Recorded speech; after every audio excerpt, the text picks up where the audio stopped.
to the republic which stands, one nation, under God, indivisible, with liberty and justice for all.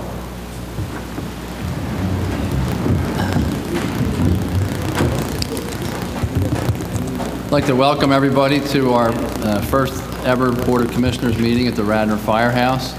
And I want to thank the Firehouse for their hospitality, number one, in setting this room up. They did a great job of logistics in laying this out. And number two, hosting us for a barbecue and dinner. It was really a very gracious thing to do. And it was also nice to get a chance to meet some of the folks that volunteer their time up here. At this time, I'd like to introduce the Radnor Fire Company President, Dave Roderick, who is going to lead us in honoring and recognizing a lot of the volunteers here at the Radnor Fire Company. Good evening, and let me start off by just saying to the commissioners on behalf of the Radnor Fire Company, welcome. We are really glad you're here. Thank you for making the effort. We appreciate everybody on the Township staff.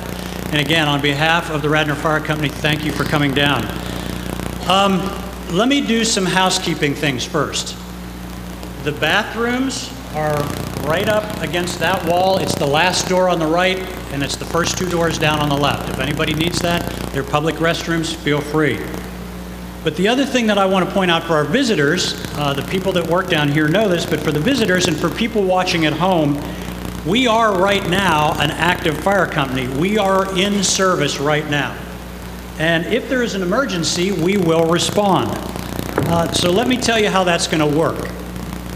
If the tones drop, and the tones drop means somebody calls 911, they have an emergency, we get dispatched, a bunch of lights and sirens are going to go off in this room.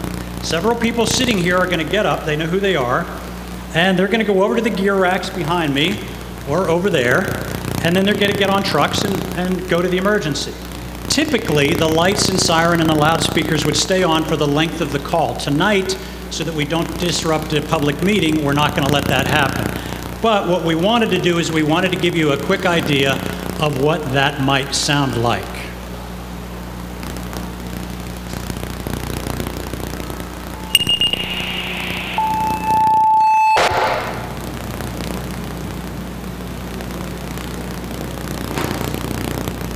Now, we turned off the klaxons because they are absolutely deafening, and we didn't want to do that to you, but they are ridiculously loud. People will get dressed, get on their gear, and head out to the trucks. Company 15, in the area of 121 South Wayne Avenue, a water investigation. Company 15, in the area of 121 South Wayne Avenue, a water investigation.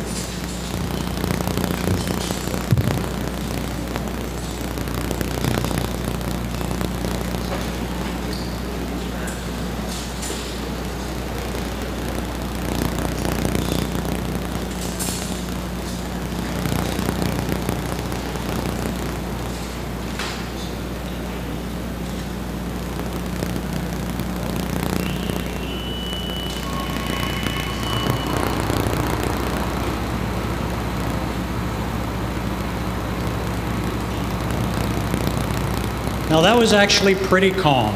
That was actually pretty quiet. Typically there would probably be 2 or 3 times that number of people. That truck would be going as well. And again, it would be much louder, but that will give you an idea of what will happen later. That will stay on. Fire board, squad 15 responding.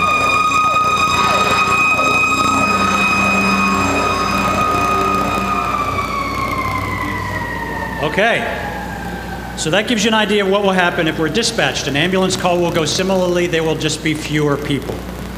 I wanted to kind of start off by talking a little bit about where we are. This is the Radnor Fire Company, and as the emergency needs of the township continued to grow, so did the building. This building was christened in 1997. This is the engine bay that you're sitting in. The engine bay is the heart of the fire company. This is where a lot of the activity happens. Obviously, this is a room big enough to hold a commissioners meeting. This is where the gear racks are. This is where all the equipment is. We have 3 pumpers. We have the ladder vehicle, whoops. Getting on the wind. We have a rescue vehicle out here, which we can use for any type of car crashes or any type of emergency. We can respond to just about any emergency. If something bad is happening in the township, an ambulance call, a water rescue, a fire, we can respond to it. Behind you, as the backdrop for tonight's meeting, is our 1954 Mack. It's a B-75 Thermodyne open cab fire truck. We purchased this in 1954. It replaced a 1940 Chevrolet fire truck, and we've been bugging Amy Cuthbertson for years now to replace it, but she just claims there's no money in the budget, so we're just going to have to keep living with it. But anyway, we sold this Mack in 1978, and then we bought it back. Some of the dedicated members bought it back in 2002 and restored it. And as you can see, they've done an absolutely amazing job. That truck has won a lot of awards in the state. The truck you see, well, and the other thing I'd like to point out about the Mack, some of the people that we're going to honor tonight that are still active firefighters served on that truck when it was new. That's how long they've been here. The truck you see down the side is our 1992 ladder truck. This is a truck that we are asking the township for some help with in the 2010 capital budget. The truck is 17 years old. And these trucks respond in pretty harsh conditions, and a 17-year-old truck at this point is getting way past the point where continuing repairs can be effective. So this is going to be our 2010 capital request going forward. I would point out that one of our sister companies is actually replacing their ladder truck after 6 years, so after 17 years, this truck is really overdue. We have out front, we have 3 attack pumpers, as we mentioned before. One of them you just saw in action. We have a rescue vehicle, and we also have 2 state-of-the-art Class 3 ambulances. But the heart of the fire company, important as brick and mortars, is the heart of the fire company are the volunteers. If there's nobody here that is trained and ready to jump on these trucks, all these bricks and mortar, all this equipment is really useless. And for 103 years now, the Radnor Fire Company has been a volunteer organization. We have about 80 active members between the fire company and the ambulance division, and we also have a very active auxiliary. The auxiliary is a separate organization that works within the framework of the fire company, but it supports the fire company in many ways. In fact, the dinner that Tom referred to was put on by the auxiliary. I understand, and I want the auxiliary to know that the lemon squares and the carrot cake are getting rave reviews from the township staff. They want to find you afterwards. They do the Italian dinners that everybody comes down to. They do a lot of fundraisers. They help us buy gear. They're an extremely important and integral part of the fire company. So, what is a volunteer? What do these people do? And what I wanted to do, very simply, is just read you a definition. A volunteer is a person who voluntarily offers himself or herself for a service or undertaking. A person who performs a service willingly and without pay. And the men and women in this room that you see here tonight have done that for a large part of their lives. They have been coming down here willingly and without pay hundreds of times a year for decades to serve the residents of Radnor Township. They respond to all kinds of emergencies: fires, floods, car crashes. Some of the floods have been right out front. Car crashes, medical emergencies, you name it, chances are good that the Radnor Fire Company is going to respond to it. And we do it in all kinds of conditions: rain, snow, and the sleet thing is not just for the post office. Again, we go out willingly and without pay. Now, I'm making a big deal about volunteers because it's no secret in America today that volunteerism is on the wane. It's declining. But I'm hoping and would like to think that Radnor can be a little bit different. Some of our older members are starting to retire. They're going to what we refer to as honorary active status. And the younger guys are picking up the slack, but there just simply aren't enough of them. So we are in the middle of a big recruitment campaign. I think everybody has the brochure in front of them. We mailed this out to about 7,000 Township residents recently. Anyone here tonight, anybody watching on TV tonight, we're asking you to please consider coming down to join us. This is a wonderful, direct, hands-on way to do this. You can serve your community. We'll train you, we'll equip you. All you need is a sense of adventure, as you can see, and a willing spirit. We'll do the rest. We'll do everything. So if anybody's watching tonight and would like to join, please come down on any Monday night when we have drills. We would welcome your participation. But before we go through the ceremony, one more definition for you. A man or woman of distinguished courage or ability, admired for his or her brave deeds and noble qualities. Now, when I think of courage and brave deeds, I don't know of any other group of people on the planet that runs into a burning building when everybody else is running out of it. I don't know of another group of people that will get up in the middle of the night on a snowy, rainy, sleety night to serve the medical needs of a complete and total stranger. But the definition I read you is the definition of a hero. If you look in the dictionary under the word hero, that's what you'll see. I could not possibly, as the president of this organization, be more grateful for the men and women that serve here. And I could not possibly be more grateful to the Board of Commissioners and the Township staff for taking the time and the effort to come down here tonight and recognize the effort that these guys, ladies, men and women have given on behalf of the Township. So what I'd like to do now is introduce some of our hometown heroes. How do you want to do this, Tom? Do you want to go up here? Is that what we're going to do? Pass out the certificates? Okay. Yeah, one of you will go up front.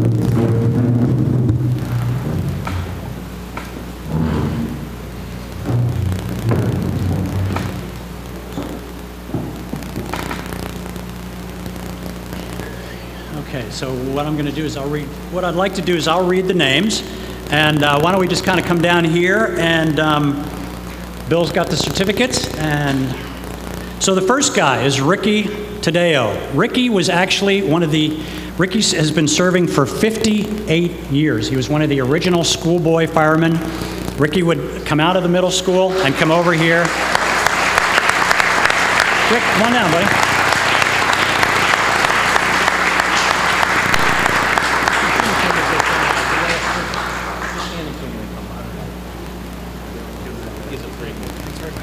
Now, the second fellow unfortunately could not be here. He was a high school teacher, and he is still actively teaching fire and all kinds of stuff. He can't be here, but I just want to recognize him because he's also the Township Fire Marshal, and that's Doug Wood, who's been serving for 56 years.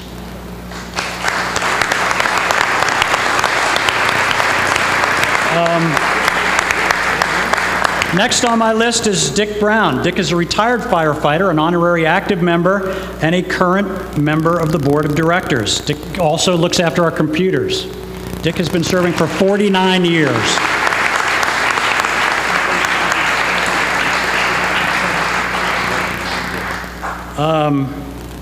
Is Nancy still here? Oh, there she is, great. On the auxiliary, Nancy Wood has been serving on the auxiliary for 46 years.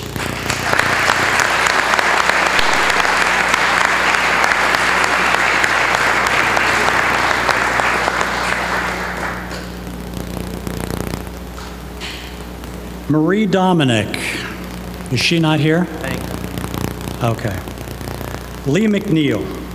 Lee McNeil has been serving for 39 years, and she's past president of the auxiliary, but I think she had to leave early. Is that my understanding? Okay. Lucy Paoletti, where are you, Luce? Lucy's been serving the auxiliary for 39 years.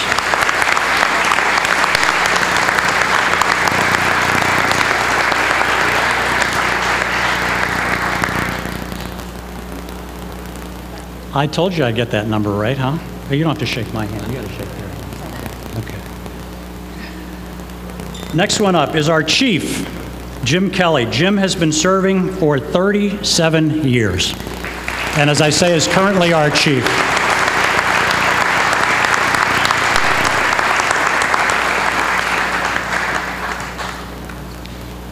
Now, the next guy up, I think, actually was here when the company was founded, Doug Felsky.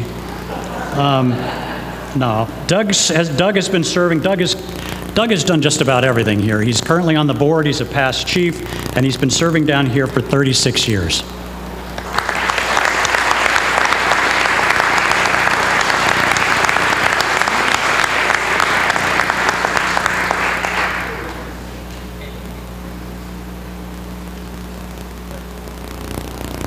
The next person up is Joe McGuire. Joe has been serving here for 35 years. Joe is a Radnor policeman.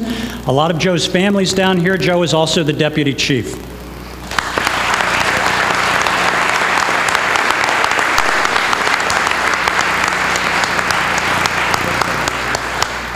And the family that fights fires together stays together. At 34 years, 1 year behind him is Ginny McGuire, who runs ambulance as an EMT.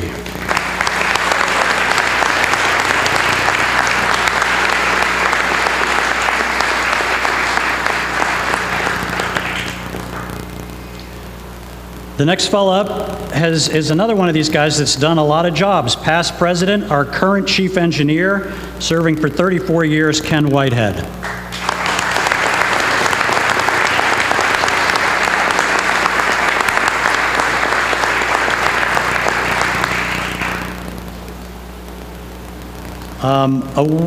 A former firefighter turned auxiliary member who's been serving for just over 30 years, all of whom I think at the township staff know, Sue Jones.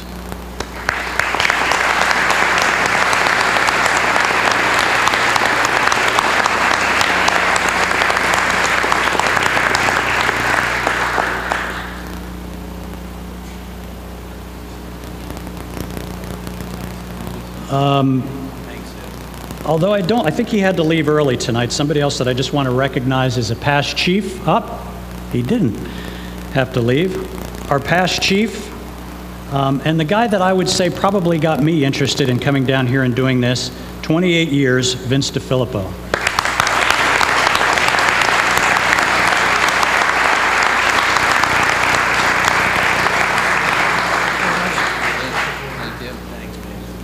The next man up is the passion and the heart behind the MAC, and that is firefighter John Statz, who has served for 28 years.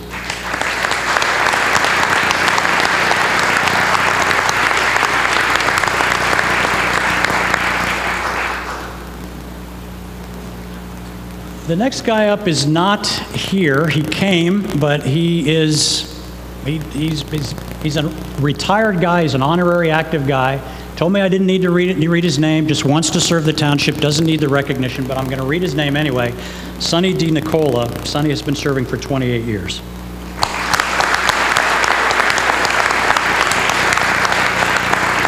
Another person that I'd like to recognize, unfortunately, couldn't be here due to a death in his family. Another fellow that's done a lot around here. He's served for 27 years, past president, Sam Roberts.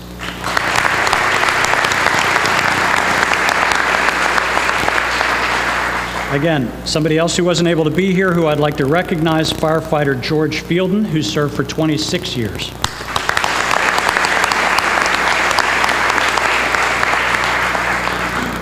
Next up, a woman with whom I've run a lot of ambulance calls, 25 years as an EMT, Alice Hyman Dowd.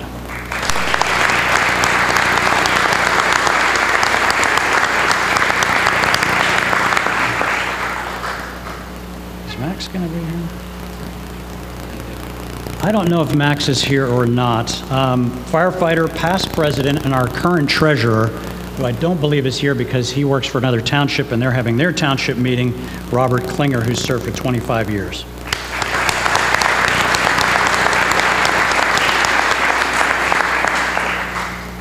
Auxiliary member Joan Klinger, who has served for 24 years.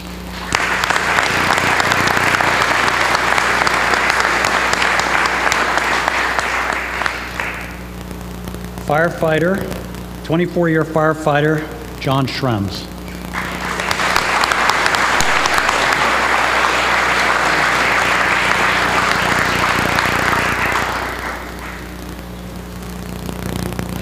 Let's see, Cristobalo, Dawn, yeah, Dawn's here. An auxiliary, 17-year auxiliary member, Dawn Robb. Is Dawn here? Yeah, she's here.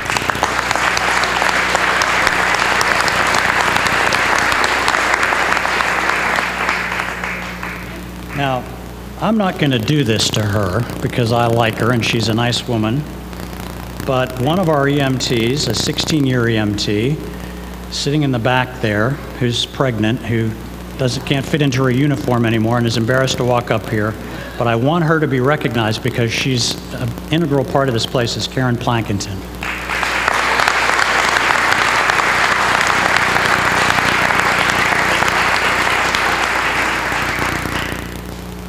Let's see, part of the McGuire family. Michael. Michael is a firefighter EMT and an Upper Marion policeman. He's been here 14 years. He's also in the chief's office, Michael McGuire. Who was the person you just said? You're Karen who?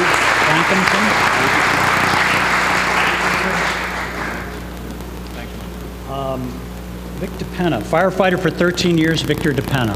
No, I saw Vic. There he is.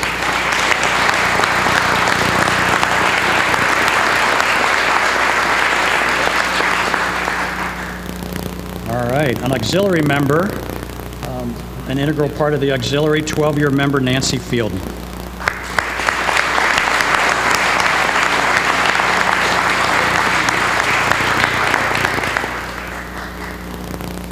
Twelve-year firefighter, longtime firefighter, and kind of a mentor to some of the younger guys, Chris Hannigan.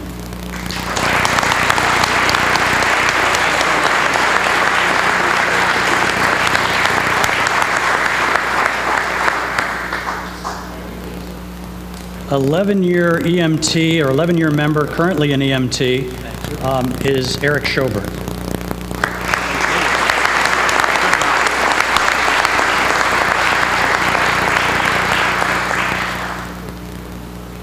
(11-year EMT and husband of our chief engineer, Linda Whitehead.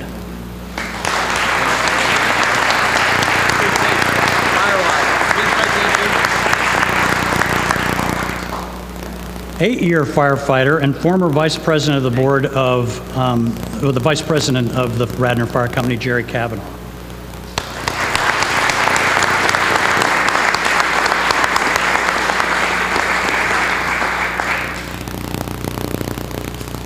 Eight-year firefighter and the current vice president of the Radnor Fire Company, Joe Connolly.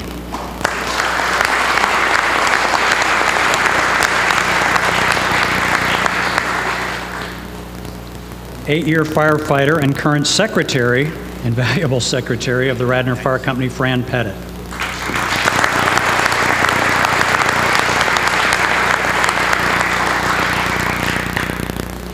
Auxiliary member, 8-year auxiliary member, Kate Van Leer. Is Kate here?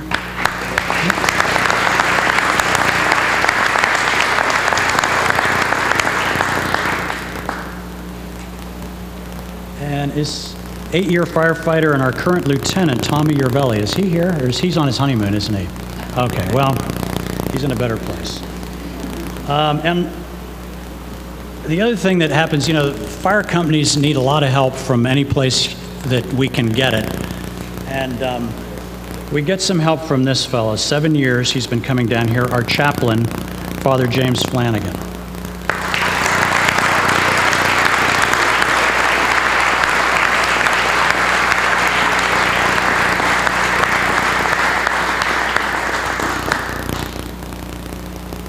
And although he can't be here tonight, 6-year firefighter EMT, who is also the current chairman of the ambulance division, who probably runs more ambulance calls than many of us, is Greg Amato.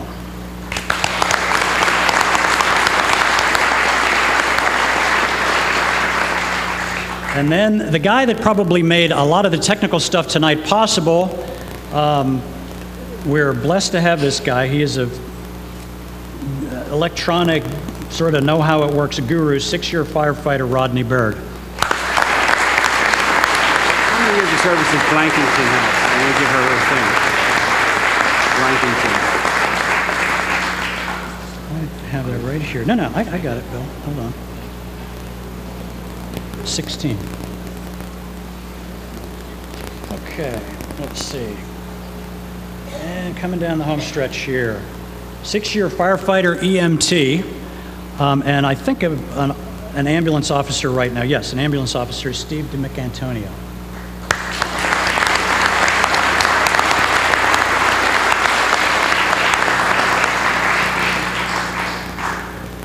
The current head of the auxiliary, the group that helps us so much, 6-year auxiliary member Christy Gordon.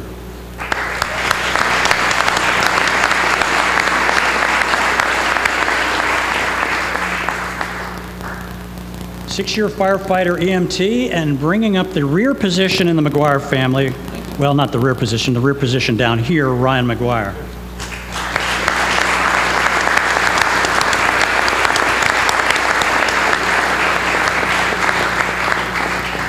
Six-year EMT, recent Villanova Law School graduate, and probably, knowing him, future Board of Commissioner member, Ed Robson.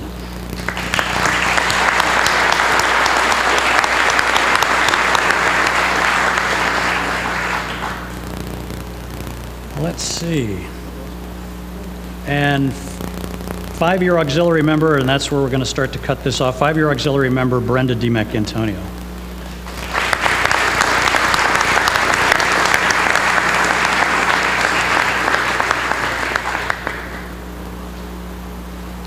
And 5-year firefighter, EMT, and current ambulance officer, Andy Rose.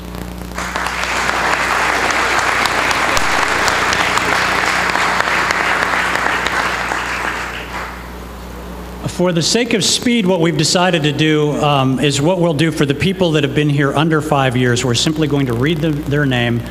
Please stand up and be recognized, and we'll get your certificates.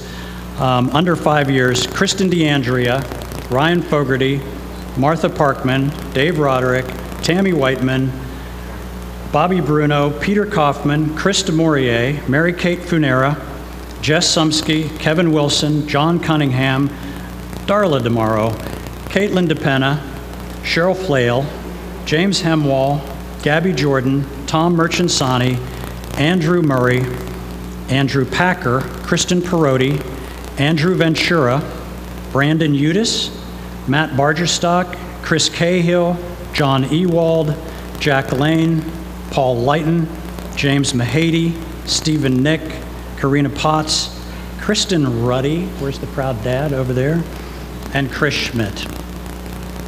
All firefighters and EMTs who have served.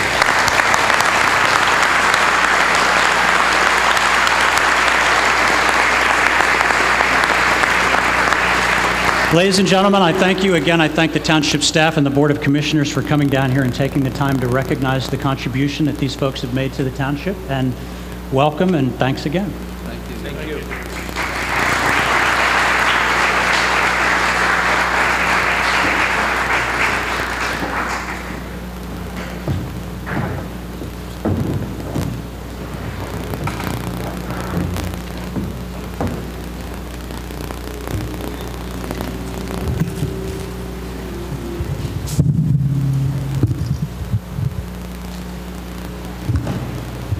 Thank you very much for that, Dave.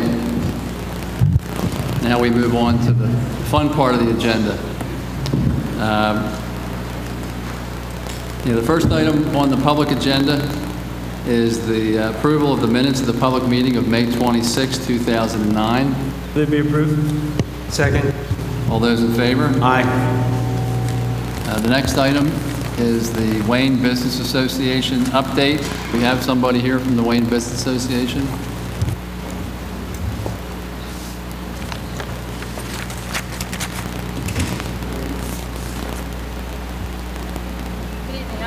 Kimberly, president of the Wayne Business Association, and we just want to discuss our most recent event, which was the first time ever to have the Land Rover Mainline Jazz and Food Festival on a Saturday. This is its 6th year and the first time we've ever had it on a Saturday. So I brought along with me some of the committee, and I'd like to introduce Laura Munich, who brought the music to our event, even in the rain. So if you could talk to us a little bit about that. Sure. Thank you for having us. I'm really pleased to be here and to report on what we think, despite the monsoon that blazed through the middle of it, was a very successful event.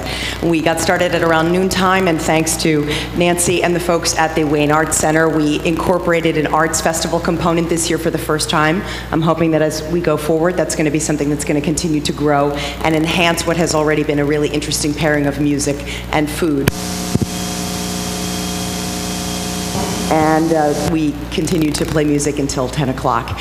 And I've gotten a lot of really great feedback from not only the participating musicians and vendors, but the restaurants on the street. And according to my unofficial poll of just sort of chatting up everybody I possibly could, they said, this is the coolest night in Wayne. So we hope that everybody who was there agrees. We're really pleased with turning this into a little bit more of a grown-up, sophisticated offering in the evening, and we hope we'll continue to do it for many years to come. And as the year approaches and we begin planning the 7th annual, or the 2010 festival, we look forward to exploring with the Township how we can begin to build a more robust partnership with you as well, in terms of the infrastructure and the services that we need to hopefully support all of the more people that are going to come out as this gets bigger and greater every year.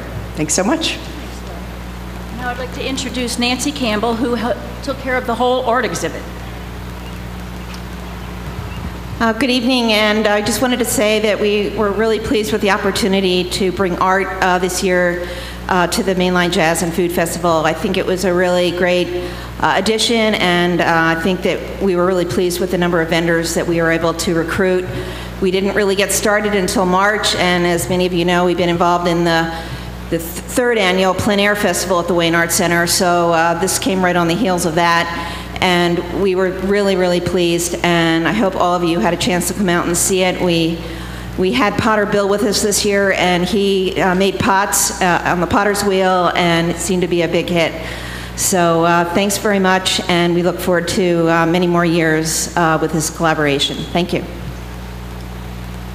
Finally, I have Anne Marie Palumbo Parks, who's owner of the antique store, just to give the feedback from some of the merchants that we've been talking to, because some of them were very hesitant to permit us to have the event on North Wayne Avenue and close on a Saturday.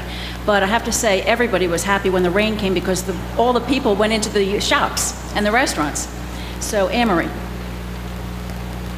Good evening. Thank you so much for having us here this evening and in this wonderful facility that we, as merchants and residents, are very glad to know is in such wonderful shape.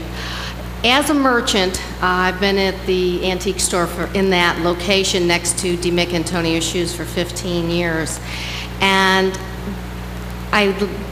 what I'd like to say is I think the biggest improvement for us as a merchant was moving it to a Saturday instead of a Sunday. Usually Jazz Fest takes place on a Sunday.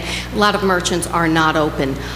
We most definitely saw an increase, not just in the volume, but thank you for the sales for all of you that came out and patronized our businesses, and also bringing in new people. What we need is influx of not just Wayne residents, but of people from Philadelphia and other areas. And it's these events that actually bring in new people to Wayne that say, oh, this is a great place. This is a great place to spend some money. And where do we park? So thank you so much. Thank you, everyone, and thank you to the Township for helping us clean the streets afterwards, and the police protection and their help. It was just wonderful. So going forward, the next event is in September. It's the Radnor Fall Festival, and we're considering doing it on North Wayne Avenue again. Can I ask a question? Sure. I went to the Jazz Festival on Saturday, and the folks that I talked to there were very, very happy with the setup. And a number of people said to me, you know, why doesn't Wayne do this like once a month instead of once a year? Yes. And I mean, I think it's a fair question, and it's something that I think I would like the merchants to talk about and talk among themselves and come back to us and tell us what they think. And I think we need to talk about it and talk to the Public Works Department and the Police Department and figure out if the logistics work. But it seemed like the people who were there, and I walked into a couple of the stores and the merchants said the same thing, that it was a great boon for them on Saturday. Well, I'm very glad you heard that, because I heard that as well, and we will discuss it. I'll be in touch with you and we can talk about that, because it's something that we can do. North Wayne Avenue is what makes Wayne great and different from like Berwyn or Bryn Mawr or anything, because we can use it as an entertainment section. So thank you. We'll be in touch. Thank you. The next item on the agenda is the proclamation regarding Allegiance Sunday. Is there anybody here to receive this? Okay. I'll just read the proclamation. Whereas respect for the American flag is nurtured in us as children and continued throughout our adult lives by the knowledge that we are fortunate to live in the greatest nation in this world. And whereas to encourage a visible spirit of patriotism and allegiance to the flag, the Philadelphia Continental Chapter of the Sons of the American Revolution is sponsoring Allegiance Sunday on June 28, 2009. Whereas on this day, all citizens of Radnor Township and the entire Philadelphia area are urged to recite the Pledge of Allegiance to our flag and to read aloud the Declaration of Independence, reaffirming their pride in our town and our country. Now therefore be it resolved that the Board of Commissioners does hereby proclaim Sunday, June 28, 2009 to be Allegiance Sunday, and urges all residents of Radnor Township to demonstrate their respect for the flag and for our country by reciting the Pledge of Allegiance and reading aloud the Declaration of Independence in their homes, churches, sporting events, gatherings, and all public places on that day. The Board further acknowledges and sends its heartfelt thanks and gratitude to all Township residents and their sons and daughters who have faithfully served or are serving in the Armed Forces of the United States of America, resolved this 15th day of June, 2009. Move the approval of the proclamation. All those in favor, say aye. Aye. Proclamation is approved. Next item on the agenda are the departmental reports. What happened the 4th of July? I'm sorry. Yeah. I missed the announcement of the 4th of July fireworks and parade events. Ron Fedora and Denise Rainier, I believe, are here.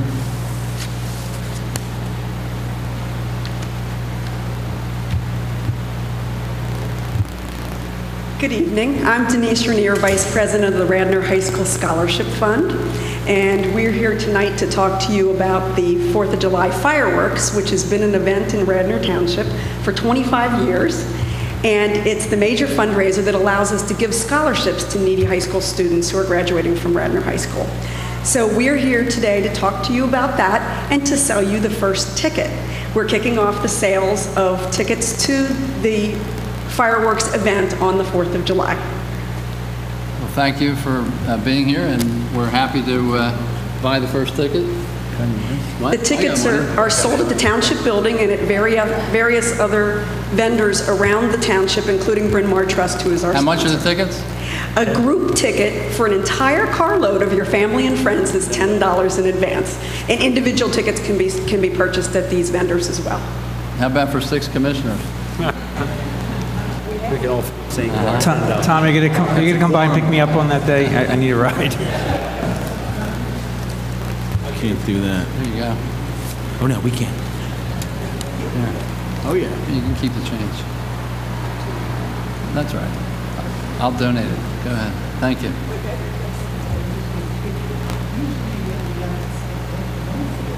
Oh really? Oh, no. Pick it on you again. Thank you. Okay. Thank you. Thank you. Anybody here for the 4th of July? Pardon me? Anybody for the 4th of July? You want to talk? John. Yeah, I'll talk to the 4th of July parade in Garrett Hill. The 4th of July parade will start at 11 10:45 a.m., but if you want to be in the parade, if you want to enter your kids to be in the parade, you want to arrive around 10 a.m. to register them.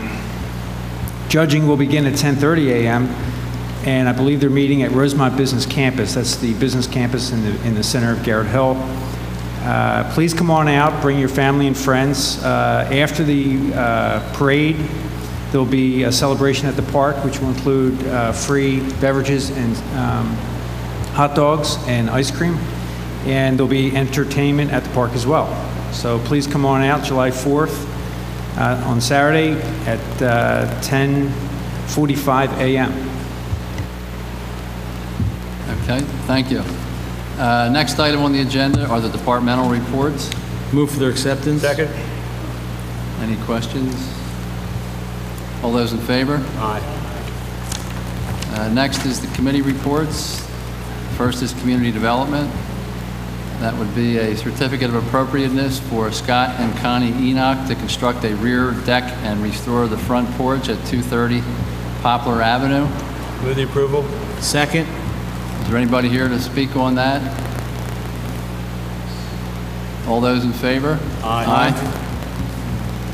Next is finance and audit. Mr. Higgins?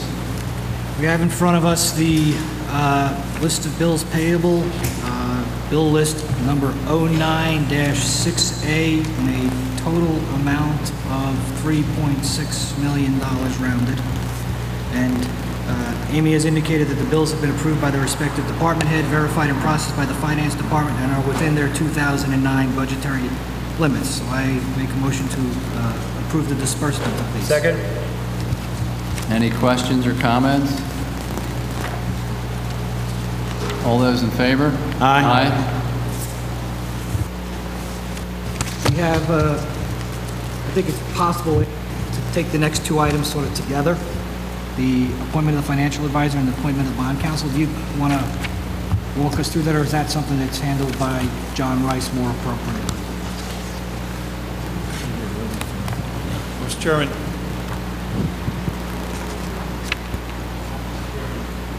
Your mic's not on, John. In anticipation of refinancing one or more of the existing bond issues, the administration is recommending that the board retain a financial advisor and a bond counsel. Financial advisor recommending PFM, and for bond counsel recommending Archer and Griner. You have proposals. We took proposals from a variety of firms, 2 financial advisors and 4 bond counsel firms. The payment would be paid out of the debt service fund as part of the refinancing. There would be no cost to general taxpayers for these services. The rationale behind this is with the reduction in rates over a period of years, the township would save anywhere between $250,000 and $300,000 initially in refinancing debt. With regard to the appointment of a financial advisor, the information that we have here is that there were 2 proposals, is that right? Yeah, there were 2 firms. The first was George Baum. I believe he was the existing firm who's been doing it for a number of years. I solicited 2 other firms. We got 1 additional response. PFM was the other firm who responded. They're a couple $1,000s more. It was my feeling that the board was indicated it wanted to make a change. I solicited firms. There are a very small number of firms who do this work. Same thing with bond counsel, although there are more bond counsel firms who do the work. We did get other proposals in addition to the firm that the township has been using in the past. Again, that firm was lower, but again, if the board wanted to make a change, it would recommend Archer and Griner, who were the next highest proposer. Let me ask you a question on these proposals. We've got 2 proposals in front of us, one for $15,000 and one for $18,000 to $19,000. Why the spread and why the difference? Largely has to come with familiarity. Pardon me? It largely has to do with the familiarity of the municipality. Typically, if you've been doing the work for municipality, you know the people, you know the community, you have less of a catch-up to do. That's one of the reasons I believe that Bauman was less expensive. They're also a smaller firm, so they have less overhead. PFM is a larger firm. They're a statewide firm.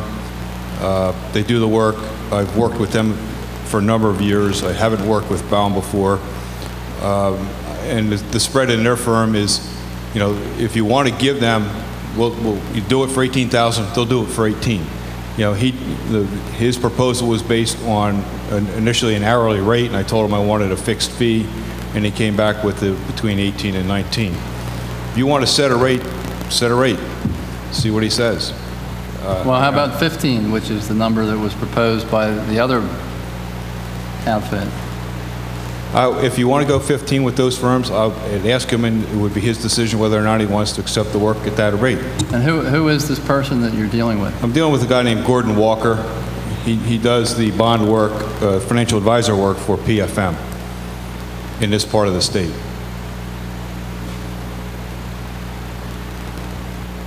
My personal feeling is if you believe that they are a better outfit because of their size,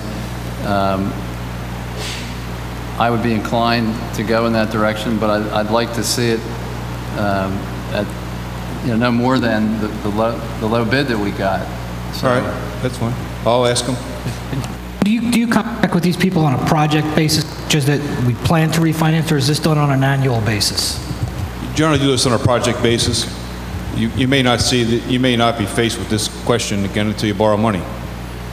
And then you would need to do the same thing, appoint a financial advisor and a bond counsel. Typically, it's the same firm for a number of years because you build up the familiarity of the work, and the longer they've been with you, the lower the prices will be on a unit basis. But again, it's good to change every couple of years as well. So. Well, and I'm interested in saving money, of course, but I think that considering all we've been through, it's probably prudent to move to a different financial advisor. And I think, quite honestly, you should probably move to a different financial advisor every 3 to 4 years anyway. Yeah. It's just a good general practice to have a different set of eyes looking at it. And I'm not saying they did anything wrong, right. But I think, you know, if they're $3,000 or $4,000 more to have a fresh set of eyes look at this, I think it's worth it. And if they come highly recommended, I'm ready to move to go with PFM. But certainly, you can ask them if they want to come lower. I'm no problem with that either. All right. If we were to, for PFM, would we be locked into that 18 to 19,000, or is that just their estimate?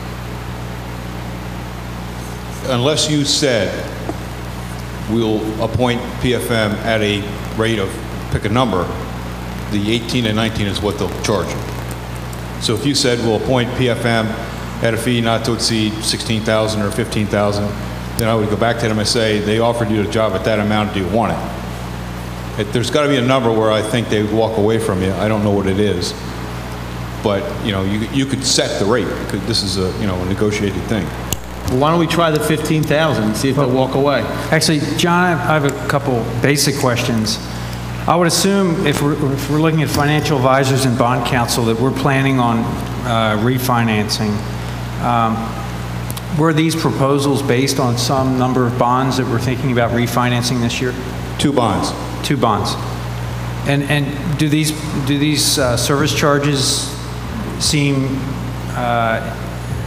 appropriate for 2 bonds versus what we've done in the past? Maybe Amy would have some hindsight on this.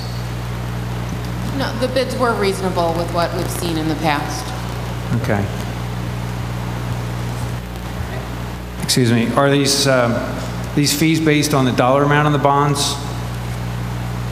No, it's generally based on the amount of work. I mean, it's the same amount of time to recalculate a $20 million bond as it is a $5 million bond. So it's not the size of the bond, it's how many bonds you're doing. And in some cases, the terms of the bond you're refinancing add some difficulty in structuring a refinancing deal. If it's callable, how soon it's callable are issues, and sometimes the existing debt has some features in it that are unusual, and that would drive the price of the financial advisor up. John, are these the investment bankers who'll sell the bonds, or are these somebody completely different? These are different. They do not buy bonds. So I understand the role of the bond counsel. I understand the role of investment bankers. Right. What do these guys do? These guys help you prepare the prospectus, get your credit rating, which is the most important element here, and arrange for the sale. One of the more interesting things to happen in the last couple of years is these smaller refinancings are generally done on an internet auction basis. So the financial advisor will set that up. He'll prepare the prospectus electronically and circulate it to the market and help the market respond to questions. He'll respond to questions, but also prepare the bid sheets and help you determine the lowest cost of the proposers. It is not, when you get the proposals back, it is not these, each proposal will be different in terms of how the agencies will set the price. The financial advisor will have a estimated debt retirement schedule, but the investment bankers will assign the interest rate for each segment of the bonds that are to be retired. So you may have 5 issuers, and to go through the calculations, the bond counsel will replicate each calculation and determine its net cost to the community. It's not like taking bids for stone or something like that, where stone is a stone. So these guys basically, we get a set of proposals from investment bankers, and these, because the investment bankers may bid on a different basis in terms of their cut and their rating agency and all this kind of stuff. These guys help us do the analysis. They do the analysis to make the determination as to which investment banker we should go with. Yes. Got it.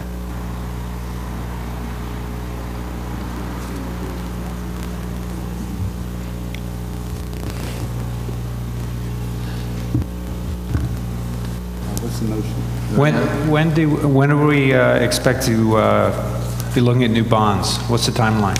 Well, I think the one note is already callable. The second one, I believe, is callable on November the 1st. So it's a timing issue here.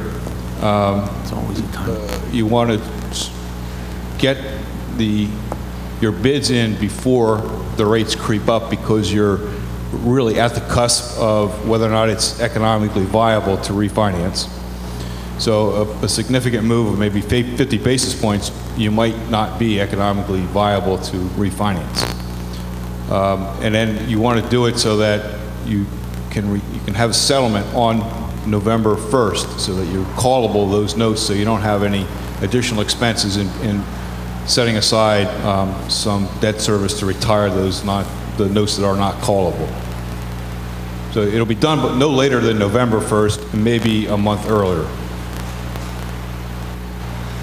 So at this point, is the board comfortable with going to PFM and giving them a year of $15,000? I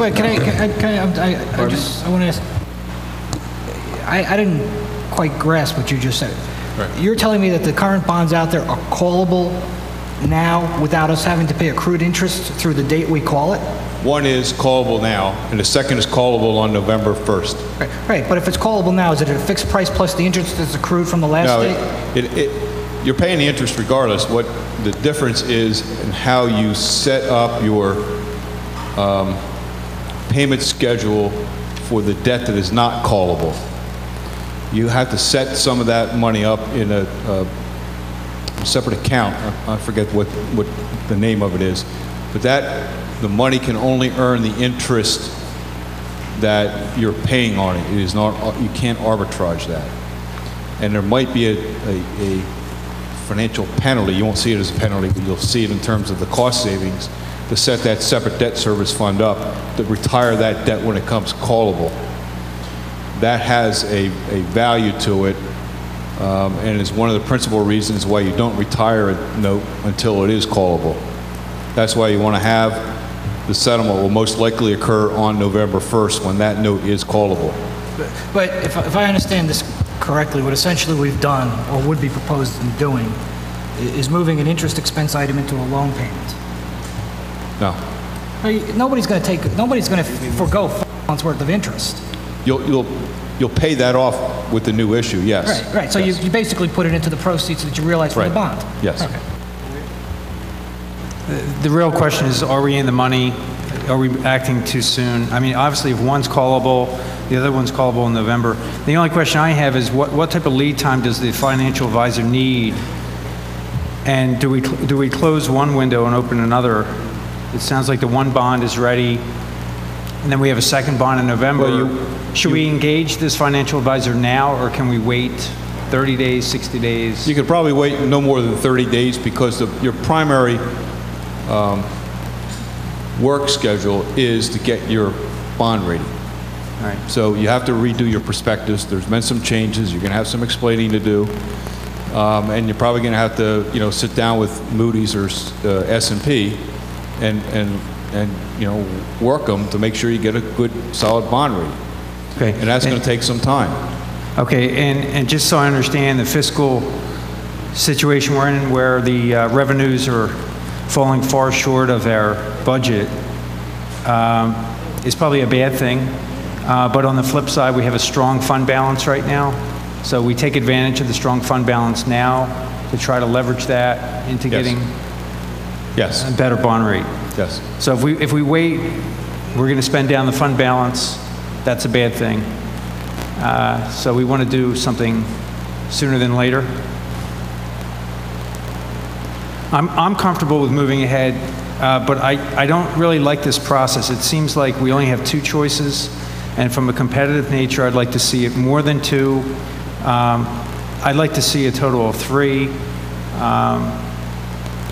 I think, and that's 3 in addition to the existing bond financial advisor.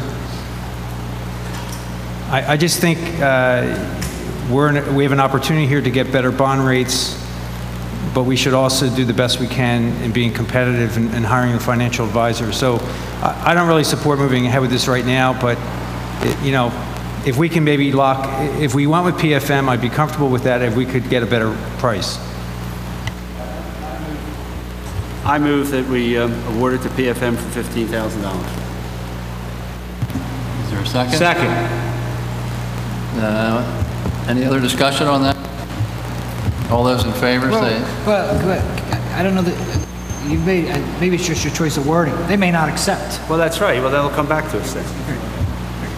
So you're not awarding it to them. You're authorizing John to make a counteroffer. If they accept the counteroffer, then you're authorizing.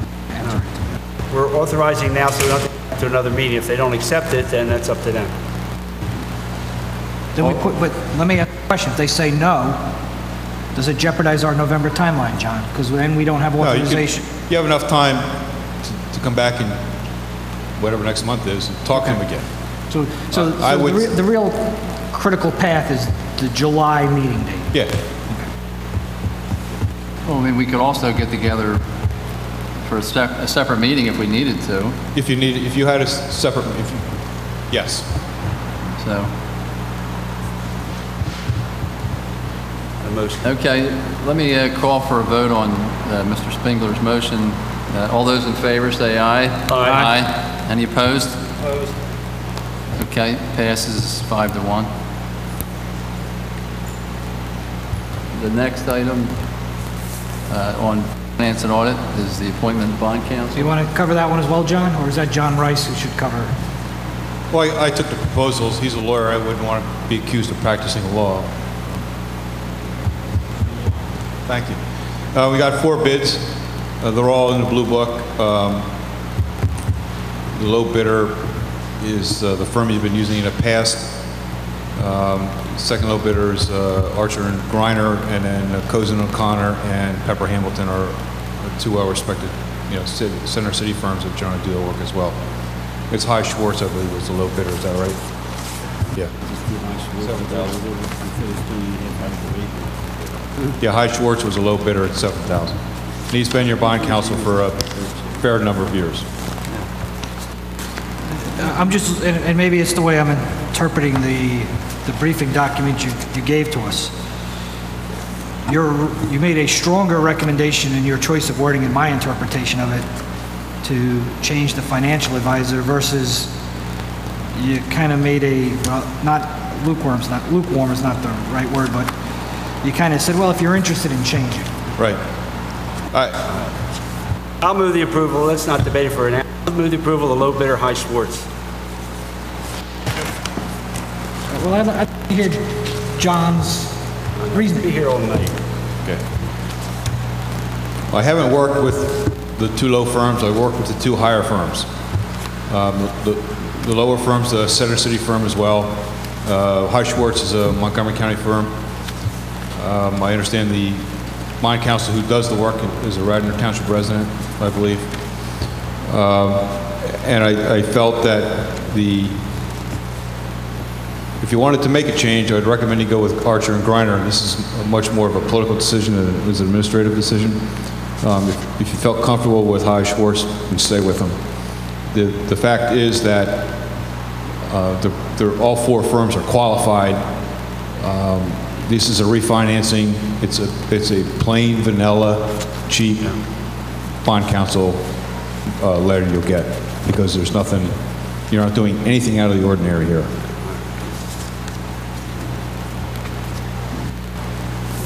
And these are for general obligation bonds? Yes. Yes. Any other questions on that? Okay. I'd like to call for a vote on the motion to approve High Schwartz at $7,000. All those in favor say aye. Aye. Any opposed? Okay, passed unanimously. The next item on the agenda is the monthly budget update. So Amy, if you want to kind of quickly summarize it, then I know I have a couple of questions. I'm sure there's a couple of other folks that have questions. Yes, I will do a quick summary. As we've done in the past few months, we are trying to proactively look at how the year will end so the board can use that information to plan accordingly. We looked at the general fund, and when you compare where we are in May of 2009 to where we were in May of 2008, we ended May of 2009 with a surplus of about $3 million year to date, and we ended May 2008 with a surplus of almost $7 million. So that puts in perspective where the revenues are going and the magnitude of the loss compared year to year. The reasons really have not changed since what we've been talking about for the past few months. The realty transfer tax continues to be abysmal. The license and permit revenues continue to be very flat and not where we've seen them in recent years. And also, unfortunately, there are also two areas that we really cannot do much about as far as staff levels. We are at the mercy of the market and of the mercy of institutions and residents as to what they want to do with their homes and their business properties. We did receive our June remittance, which actually is for May sales, that is not reflected in any numbers, but we did receive it a few days ago. And again, unfortunately, it is very low for this time of year. Now, as we're into the warmer weather months, is when you start to see people transfer their properties. And what we received in early June was in the $90,000 range again, which is, we'd seen as high as $400,000 for the same month in recent years past. So again, it's very low for realty transfer. We are going to wait and see really what's going to transfer. In the month of June, we have had an influx of certification requests for sewer rent certifications, that people have to get certifications when they're going to transfer their property. So we have seen an increase in that, but we have no idea as to the cost of the homes being transferred. They could be lower price homes and not necessarily higher price. So while we are seeing an increase in the volume of sewer certs being requested, that doesn't necessarily mean that we're going to see a tremendous increase in revenues. The business taxes that we also rely upon, as we talked about last month, they did come in the month of May. They were stronger than we had anticipated, but they were nowhere near the levels that were going to bring us out of what realty transfer and license and permits have done. but we had already discussed that at last month. I think the trend worthy to note, though, is the continued upswing in the number of final returns that we're seeing. It's almost double of what it was in 2008. We had 39 final returns filed through May in 2008, and now we're up to 79. So I think that is very telling. And as I said last month, while this is not many of our larger businesses, this is not affecting, but it's affecting many of our smaller businesses, which are just as important to our local economy here. Mercantile returns are due in August. They are not one of our larger streams, but it is something to look at, and we are anxiously awaiting those returns on the staff level, because that's further going to gauge, really, when you're thinking of mercantile, you're thinking of our local retailers and things like that, and how much the national recession has affected the local economy. And I think that's just going to be telling as to the effect, like I said, on us here locally. We are starting to see a bit of a drop-off in what I call discretion-related areas. Rec fees, we brought down our projections on a little bit. Areas where, I don't want to say free spending money, but maybe where there was extra money to be spent, maybe in families, they're pulling back a little bit and planning accordingly and budgeting accordingly, and all the households all over the township as well. On the expenditure side, our interim manager, as the board knows, is working with the board on a plan to get us through some of these next few months. But the goal really is to put us in a better position to enter 2010. So while some of the savings that the board and John will agree upon for 2009, like I said, you're really setting the township up to enjoy those in 2010, so we can mitigate the losses going forward. Amy, I just want to discuss some of the numbers.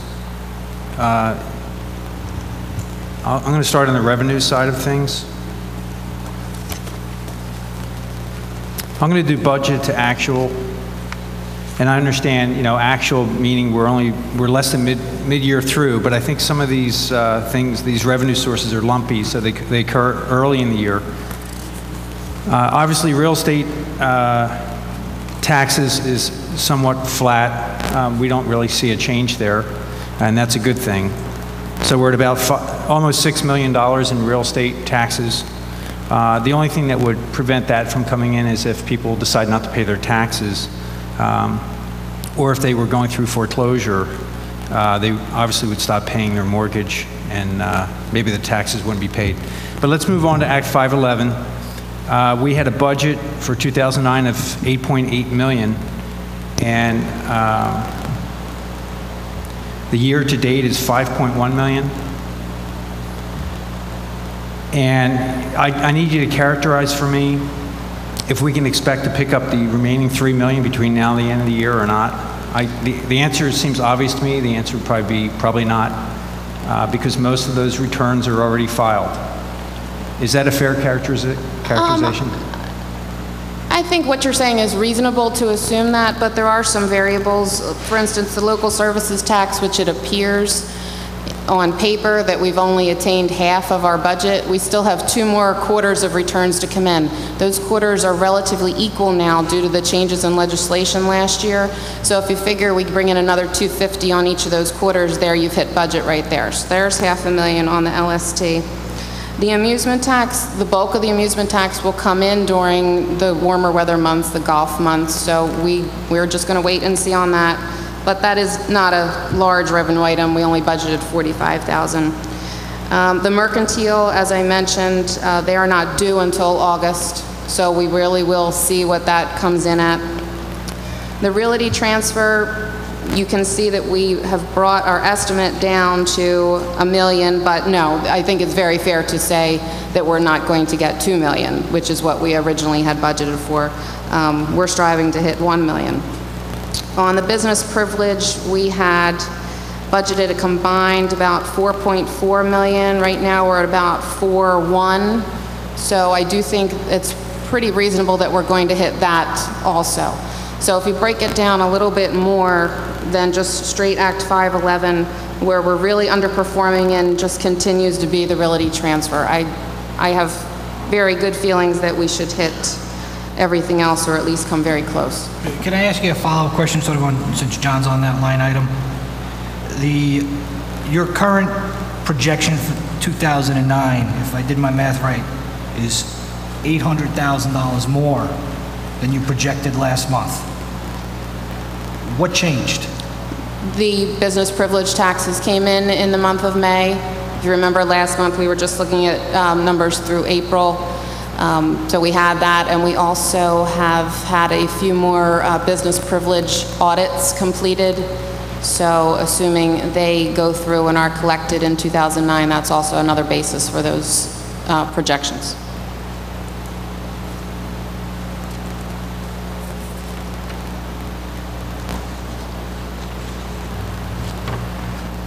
I guess, John, since you're looking at something, one thing that confused me a little bit is when I looked at the schedule for what you call your revenue budget snapshot.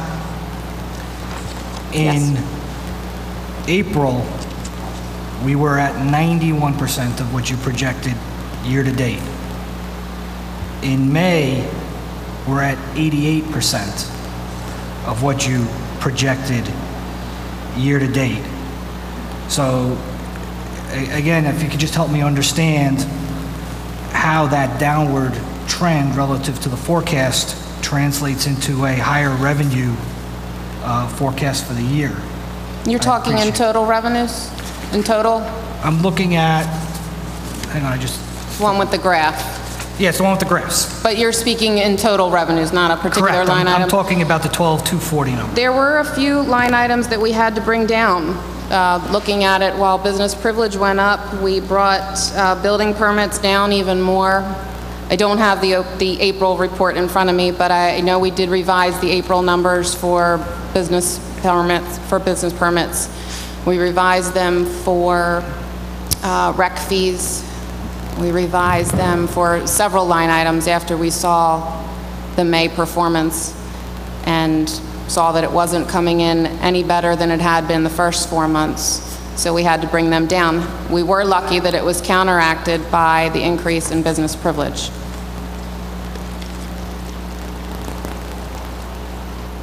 But on your chart, you roll them all together, right? Because I'm looking at the April... Is this the chart you're looking at? Hang on. It's all a blur to me right now. Correct. Yes, that is all year-to-date anticipated. As you can see, everything is below budget, with the exception of grants and gifts, which there's a perfectly good reason for that. We received our recycling performance monies extremely early, so that's a facade, really. And the fines and costs are up a bit, and that's what the police and the district justices bring in. But everything else, it's very clear that they are underperforming. I'm looking at the April chart, and the Act 511 enabling taxes were 12.5%, 12.4% ahead of what was anticipated. The May chart says it's 8.9% less than what was anticipated year to date. So I have some discomfort around our revenue projections, and I've had discomfort since this budget was put together. And because of the problems, I'm uncomfortable. I'm not convinced that revenue number is solid. So if you could just, again, as information becomes available, let's take a look at this. I guess I'll ask a few more questions. Amy, I just want to make sure I understand. I'm going to concentrate on the Act 511 group. I just want to make sure I understand the assumptions you're using. You mentioned the LST, and I believe LST is due in August, but we have received, is that right? We've received 2 quarters worth of LST. 2 quarters. Okay, so that's paid quarterly? Yes. Okay. And they should be pretty consistent throughout the quarters, assuming that there's no fallout in employment rates in the area. And now,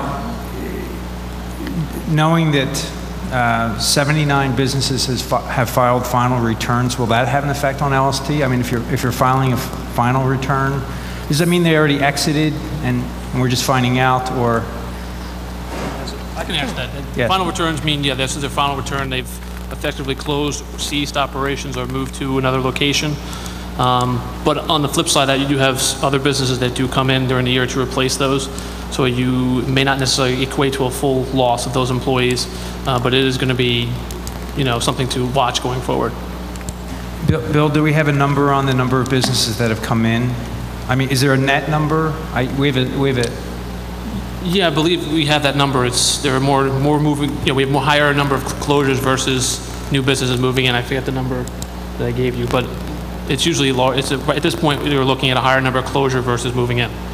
Okay, I guess where I'm going with this is, does that help us understand? Was that baked into the projection, the $1 million LST yes. number? We're pretty comfortable with that number. Okay. We're watching the types of businesses that have closed. We don't have any major large employers at this point that have closed. We had 2 earlier, but we've already built those into the projections. Okay, now I'm going to back up. I just want to make sure I understand. On the mercantile tax, we have the budget was 1.2 million, and we're presently at 68,000. Or I assume the returns aren't due yet. What's going on there? Yeah, the mercantile returns are due August 31st. That number you're seeing there is a result of a large audit from the prior year that came in so far. We have very little returns at this point. They're not due for another 2 months.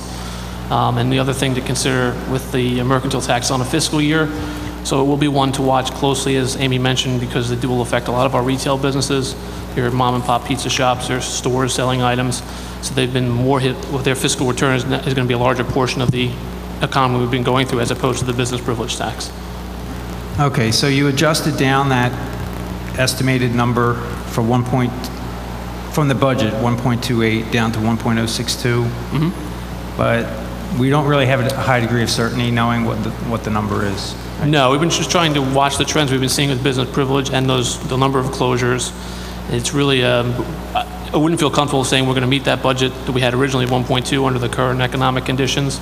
And once we get closer to August, as the returns sometimes start coming in prior to the August 31st deadline, we'll have a better idea on that number. Okay, because and all things being equal, I guess, nationally, a lot of these numbers are really a fraction of what they were. So, I think my concern, I think Kevin and I may feel the same way about this. The revenue projections seem a little too rosy, despite the economic conditions that we're seeing nationally. We're somewhat insulated in that the economy in this region is strong, but at the same time, we've seen a huge drop across the board and everything else. So I guess my biggest concern is that we're off about 2.3 million in revenue from the budget to estimated actual. And if the actual comes in lower, we could be off by as much as 3 million. And I'm just throwing that number out there. It could be anything. It could be 2.4, it could be 2.9, it could be 3 or more. And my only concern is that this board, we discussed the budget back in December, and I'm going to be a broken record again. And we promised ourselves that we would look at this month to month, and we would make decisions on the fly, and we would adjust our spending so that we wouldn't have a shortfall. And my biggest concern is when I look at the amount of the fund balance that's going to be used to fund the shortfall. Let me back up a page. I believe it's around 3 million. Yeah, it's 3.3 million. And because there's a high degree of uncertainty with the numbers moving forward, that this 3.3 million could actually be more. And what worries me about that is that we're talking about using half of our cash this year. And $3 million this year, we're going to make some changes, but if we don't see those changes till next year, then we've lost 6 months or 7 months of opportunity to address something. And if this were a private business, the adjustments would have to occur immediately. There wouldn't be, let's see what happens next year. You would never take that risk. Well, I guess what I'm asking to do, let me just finish a couple more comments. I did some numbers and I thought, okay, what is $3 million? That number doesn't mean anything to me unless you put it in context. And $3 million on our real estate taxes is equal to a 48% increase. So when I look at raising $3 million, if I could only raise the real estate taxes, it would mean a 48% tax increase. Now, there's no one in this room that would want to see that happen. I don't want to see that happen. And I know we're going to take some we're going to make some tough decisions. We're going to take some really broad steps so that next year we contain spending. But there's really no hope that the revenues will increase a whole lot, because we can raise taxes, but generally what happens when you raise taxes on businesses is that you get the opposite net effect. You're basically disincentivizing businesses. So they're not going to go out of their way to work harder. You know, it's not going to work. So what we're left with is this point. We have an inflection point. We have an opportunity right now to make a decision. We could decide to do nothing and wait till the end of the year and let it run its course. Or we could look at ways to save money for the rest of this year. And that's a tough thing to do. What that would mean is we'd have to find a way to cut our spending right now. And since most of our expenses are contained in the personnel costs, that means we have to talk about personnel.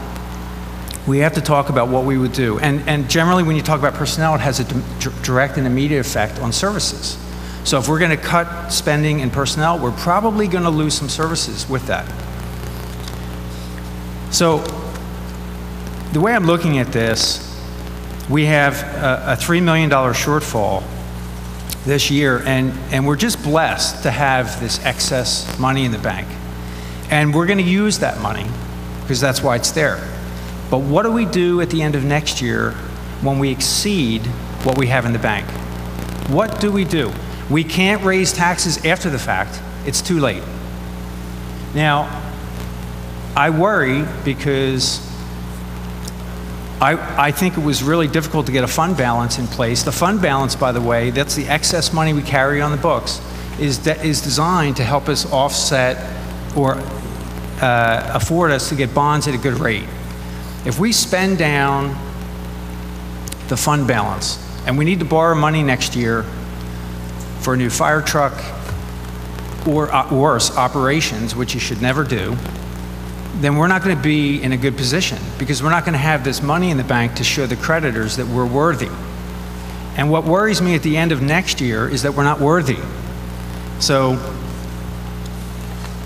what I think is an option, and we need to discuss this in detail, is that we may consider furloughs and shortening the work week or shortening the work day.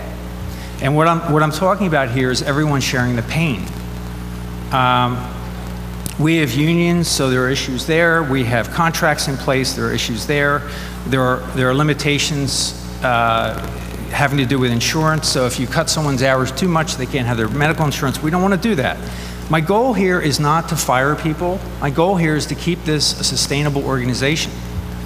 So when I speak about this, the goal is to put in a place now that addresses the problem that's happening now, so that next year we're not looking back and saying, why didn't we do something sooner?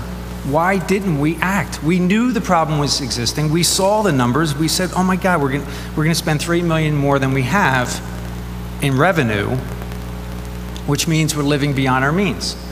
So there's no other way to look at this. If this were my household and I was spending twice as much as I was bringing in, I'd have to make some really tough decisions. Cable TV is going to go, the rental car is, the lease car is going to go. All these different things have to go. And that's just a fact. And it's a reality of the economics that we're living in. It's not something we did wrong. No one in this room did anything wrong, but if we don't act, we're doing something wrong. So what I ask this board to do between now and July is come up with a rock-solid plan to address the shortfall in revenue that we have this year and address it on a long term as well. So we're not just fixing what's happening now, but we look at it on a long-term approach. So the goal here, you know, one way you could do this is just, you could, and I'll use a harsh word, fire people. You could fire a bunch of people, but that's not really a good plan because then we hurt the services. But if we look at other creative ways, I know neighboring townships have used furlough as a method. The federal government did it. Many states are doing it.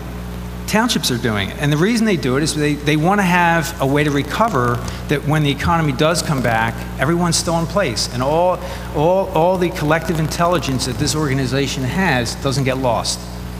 Because if we fire lots of people over the next year and a half because of the economy, we all get hurt. So I guess I'll finish by saying I hope that this board will work at solving the problem now. We can do things in the next couple weeks and days, or days and weeks, that will address it for next year, but I think we're leaving a lot of money behind if we do that. I think we need to do something now.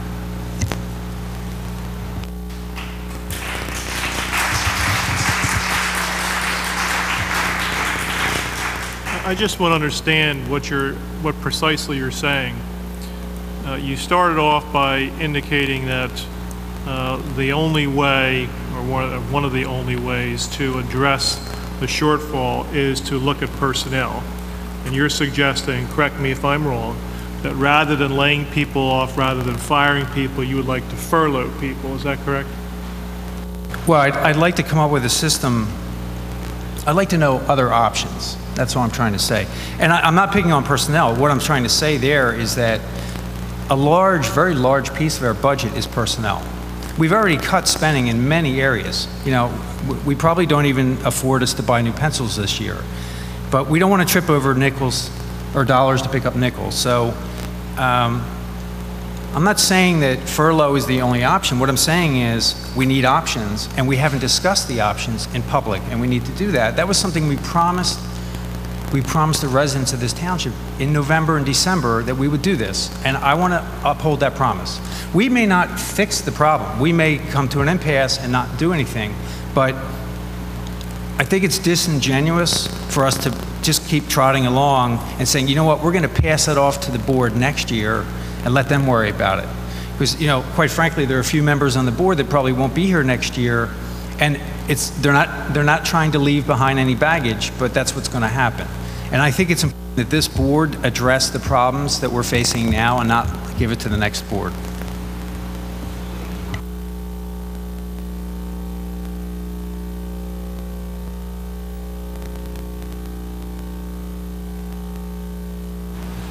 Anything else on finance and audit? If I could just address Commissioner Higgins' question. Commissioner Higgins, if you want to just, if you will, take that graph page again that you had a question on. When you look at the April and you were asking about the variance, I just want to try and clarify if I can, just not to leave the question out on the table. What this is doing is taking what we anticipated to get through the end of the month. What we anticipated to get through the end of April, our actual at the end of April exceeded our expectations because of a lot of the audit compliance monies. Then when we refigure what we anticipated to have through the end of May and what we brought in, the realty transfer brought it down so low that we didn't reach what we anticipated to have. And those anticipated numbers are based on a 3-year average, rolling average. That's where we came up with the anticipated budget. So I just wanted to clarify that, if that made made the rationale any easier. Good. Appreciate the clarification, but again, I'm not going to beat a dead horse here tonight. But what has me concerned is you go from being at 12.5% ahead of where we anticipated in April to being almost 9% behind in May, and yet our revenue number for the year for the forecast goes up. So it's a little bit of a disconnect because the trend is down, but our projection is up. And that's what has me concerned. Well, I can look into it more this week and let you know what I find out. Tom, I just want to make another comment. I guess what I'm asking for tonight from staff is that we find out what the options are in terms of, is furlough an option? Is that a viable option? And what effect would a furlough have on the bottom line? Would it help us survive this economic downturn? I don't want to do anything unless it's going to have a meaningful change, or cause a meaningful change in the situation we're faced with. And this is not something I want to do. This is not something I don't think anybody on this board would ever want to do. But when you're faced with a tough decision, you have to at least know what your options are. And right now, I feel like we don't have any options. The option has been told to us that we're going to stay the course. And I don't think that's a good option. I'd like to know what all the options are for this year. So I'm asking John Granger and Amy to come back to the board with options that include furlough and various levels of furlough, whether that being hours or days per week, and to give us an idea. Well, we heard all this doom and gloom. The glass is half empty. I think it's half full. We were supposed to start this year with a $4 million balance, but we got $1 million in. Towards the end of the year, we got another $1 million in we weren't anticipated, so we started the year with $6 million instead of $4 million. Certainly, we're going to be fine this year.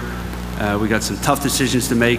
The staff has already made recommendations to us. I don't know what John's talking about, them making recommendations. We've got plenty of recommendations. We're going to sit down and we're going to discuss those, and we're going to make decisions in the next couple of days. So we are moving forward. It's not like we're not doing anything.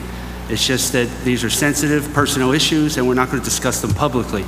We've got some tough decisions the commissioners have to make, and we will get to the public and talk about levels of service and all. But we are going to make the tough decisions, and we are going to move forward, and Radnor Township will be just fine.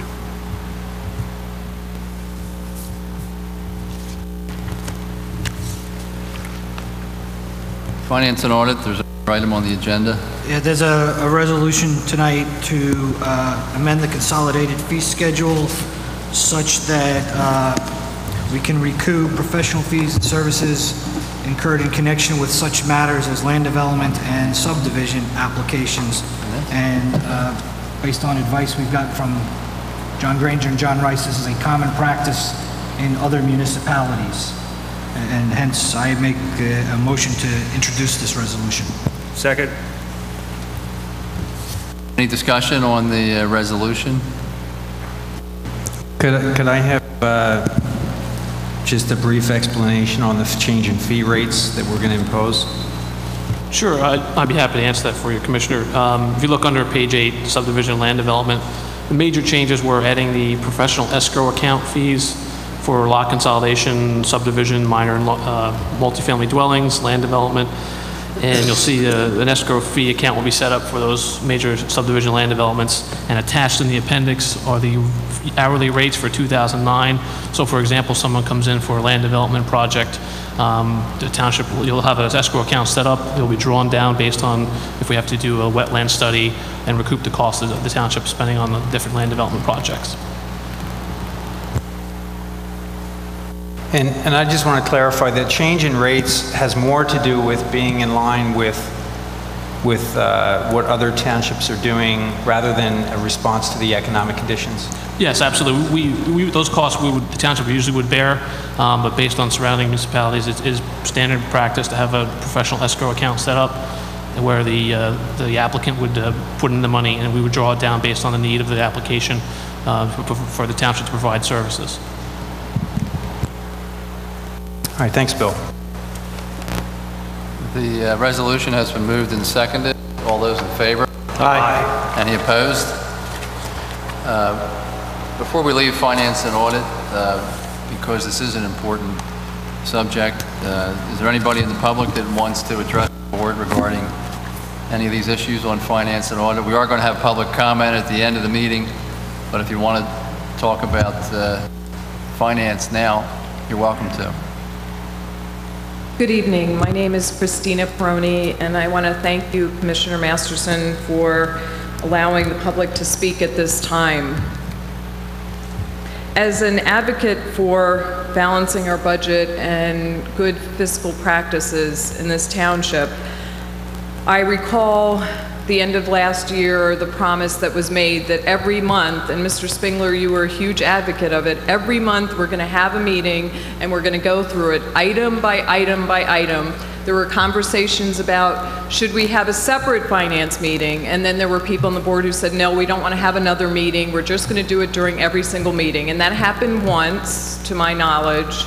And then it's, you know, a lot of other things happen. This has been a tough year. This has been a tough year, but we cannot ignore the fact that there is a giant elephant in the room, and a 48% tax increase will bankrupt a lot of families. Now, while you say that that shouldn't happen, I've looked at the budget. A $2 to $3 million shortfall is going to really, really hurt this township. And so I would really ask, and I think it was just left out there, I'd like to understand, is there going to be a public conversation? I don't want to know that Joe Schmo is being let go or any in particular person. That's not the purview of the public. The purview of the public is to have general conversations about, we need people to take 1 day off a month or 2 days off a month. I don't know one person who hasn't gone through this in their own business. This is nationwide. This is not Radnor Township. So we need to talk about the elephant in the room and talk about how we're going to make these changes. I know people in this community cannot afford that kind of tax increase, and to just say that we're going to let it go, we can't. We cannot let it go. And you commissioners showed incredible leadership a couple months ago and unanimously voted to let go of a huge problem we had, which was our township manager taking money that didn't belong to him. You voted unanimously. You made tough choices. And I'm just asking you to please do the same thing. Let's have an extra meeting. I know it's the summer. Let's have an extra meeting and let's have those conversations in public. Rear yard trash pickup. I've been talking about this for 4 years. It's $450,000 a year that we can save. I'm not talking about seniors, but everybody else in the community who can take their trash to the front of their yard so that we can maybe cut back on some of these really just common sense things. We can't have everything anymore. We're not in that position. And so let's have the conversation. Let's not sweep it under the rug. We're not going to be okay. We're going to use our savings account. So in closing, I'd just like to say, would this board consider a special meeting to have the conversation and to have the dialogue and to get out there and talk about all the ugly little facts so that we can make it better and balance our budget? We need to do this for all the people that you guys see in Gennardi's and Acme when you shop. You need to be able to look them in the face and say, I did the right thing for you. Even though I might not be a commissioner next year, I did the right thing for you. I looked out for you. The answer is absolutely yes. However, quite frankly, we're in the process of doing exactly that. Interim Manager Granger has already laid out a schedule which includes a discussion on the trash issue. I believe that's scheduled for July. Is that right, John? I mean, he's already put together a very specific plan to address a lot of these issues, quite frankly. And literally, as everybody here knows, which is why I'm not sure, frankly, why Commissioner Fisher is taking the position that he is right now, given the fact that he knows that Interim Manager Granger has made very specific recommendations to us that we are about to sit down and consider. So we're all on the same wavelength here. We are all extremely concerned about the financial situation that we're in. And yes, it's June. We are at the point where we're now turning our attention to those specific recommendations. And we're going to work hopefully together to do what we can to respond to the issues. So, and I'm sure I speak for the rest of the board that we're willing to meet in special meetings, extra meetings, whatever we need to do. But it's not like we haven't been working on it. It's not like Interim Manager Granger hasn't been, frankly, working hard to put together a recommendation for us. He has, and we're about to discuss the substance of it. And to the extent that we can discuss it publicly, we will. I guess that, and then maybe that's my question. If you're going to discuss that, and obviously if you're talking individual people, that's not our business and that's not what we want to have conversations about. But then help me to understand, because I know in the last meeting, the specifics didn't come out. When is that conversation? In July, we will be discussing the alternatives for trash. We'll have a full public discussion about that, what the ideas are, what we can save and all. Public can make their comments and we'll make a decision, move forward. So that's when we would talk about personnel, if we need to do furloughs. Not personnel, individual people. But if we have to furlough some staff or we have to come up with other creative ideas, that's when in the July meeting? Is that what you're saying? Yes. Yeah, I want to comment. First of all, I think it's, I hope no one in the room thinks that I said that John Granger hasn't been working on this. What I'm saying is that the changes we're looking at have no sizable impact on this year's budget. And this is not John Granger's responsibility. It's the board's responsibility to look at this on a month-to-month basis, because that's what we decided, that's what we discussed, and that's what we voted on in December. We did not vote on John Granger solving the problem. We voted on the board solving the problem. Now, John has worked very hard on this, and the changes that we will be making will have some impact on next year. None this year. No, that's not true. Hang on, Bill. You're talking about looking at trash? Is that going to take effect this year? No. That will take effect next year. Okay? So again, if you're spending $3 million more than you have to look at what you're doing now, not next year. Okay? So I think, look, just to be fair, I think it would be nice, I motion that this board meet on June 29th, which is 2 Mondays from today, to have a special meeting concerning the budget. And you know what? If there's nothing to talk about, if all the problems are solved by then, great. We can talk about what we've done. We can share with you what we can. Won't discuss personnel issues, but we'll discuss changes in the budget. But if nothing has happened that will affect this year's budget, we should be talking about it on June 29th. So I don't know, do I have a second for that meeting?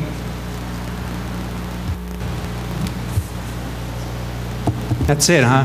That's simple. Come on, guys, you gotta have it. I take offense to the way he handled that. I, for one, am out of the country on June 29th. So he proposes a motion with no checking his schedules. And I take offense to that. Okay. Yeah, you can take offense to it, but no one responds. So I'm asking, okay, pick a date, I'll be glad to have a meeting. We talked about the budget at every meeting this year. Enrique, we can talk about the budget is not the same as analyzing the budget. Okay? But you can analyze, you can get your questions answered very easily. The question is, what do you want cut, and when do you want to cut it? Well, those are the two questions. And that's great. Feel free to bring them up and bring some suggestions, because I'm all ears. And I brought up my suggestion, but we need to get feedback from staff on the effect of those suggestions. I can make up anything I want, but if it doesn't matter. And we're John, look, I like you, John. Let's cut the political grandstanding out, right, and get down to reality and practicality. We have been working on this. We have scheduled special discussions. We've talked about people's availability. I've sat there when Tom has sat there with his calendar, and everybody's looked at their calendar and said, who's available when? So, let's find a date and let's work it out. And the idea that this is being ignored, to me, is offensive. It's not being ignored. Well, we're about to end this meeting tonight without dealing with it. That's 6 months of meetings without dealing with it. So it's not. That's really not true, because we're to go to an executive session after this meeting to discuss very specific proposals that John Granger's laid out for us. So, all right. I don't know how you act like we've done anything and sit there and praise yourself is a joke. No, now hang on. It really is. Now, you know what's not fair about this? Because the meeting we're going to have tonight doesn't address this year's budget. It addresses next year's budget. Is that true? With respect, there are certain aspects of John Granger's recommendations which affect this year's budget. They don't get. Yeah, but don't really give us a net benefit. Here's what we're going to do. We're going to end this discussion now. We're going to have our executive session tonight, and then we'll see where we are. Okay? We can beat this to death. Anything else from public comment? Okay.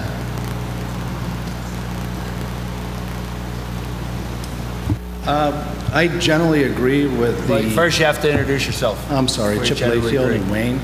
I generally agree with the optimism Bill Spangler put forth that everything will be fine. I always appreciate it. However, when the forecast is for rain, you generally put on a raincoat or bring an umbrella. And when you're asking the taxpayers to pay the dry cleaning bill for your ruined suit, if you don't follow the trends, I think that's irresponsible. I do think John brought up some good points. And I didn't say everything was going to be fine. What I said was we were fortunate to start this year with a $6 million balance, and we didn't raise taxes. So that, yeah, we're going to eat into that for two and a half million. But staff's been working hard, cutting the budget left and right and all kinds of items to keep it down. So what we're going to work on is going to have most effect for 2010 because that's the year that we have to adjust. The key word was fortunate. It was luck. You didn't do any planning for that $1 million windfall you got. That just happened. So I don't think we should be planning. Well, we're not going to give it back. I appreciate that. Yeah, fine. Okay, let's move on. Library. There's an extensive list of upcoming programs at the library. I assume the list is available from the library or on the library website. I'll just point out a couple of things. There's a program tomorrow night at 7:30 entitled The Other Pakistan, A Conversation with the Photographer. That is, again, tomorrow night, June 16th at 7:30. There's programs for teens, there's programs for children, there's programs for adults, there's chess night, Guitar Hero tournaments, there you can play Wii, Xbox, and they've got a litany of children's programs available, but I'm not going to recite the list. Again, I assume it's available, this document I'm assuming is at the back, it's available at the library, and I'm assuming somehow it's on the library website.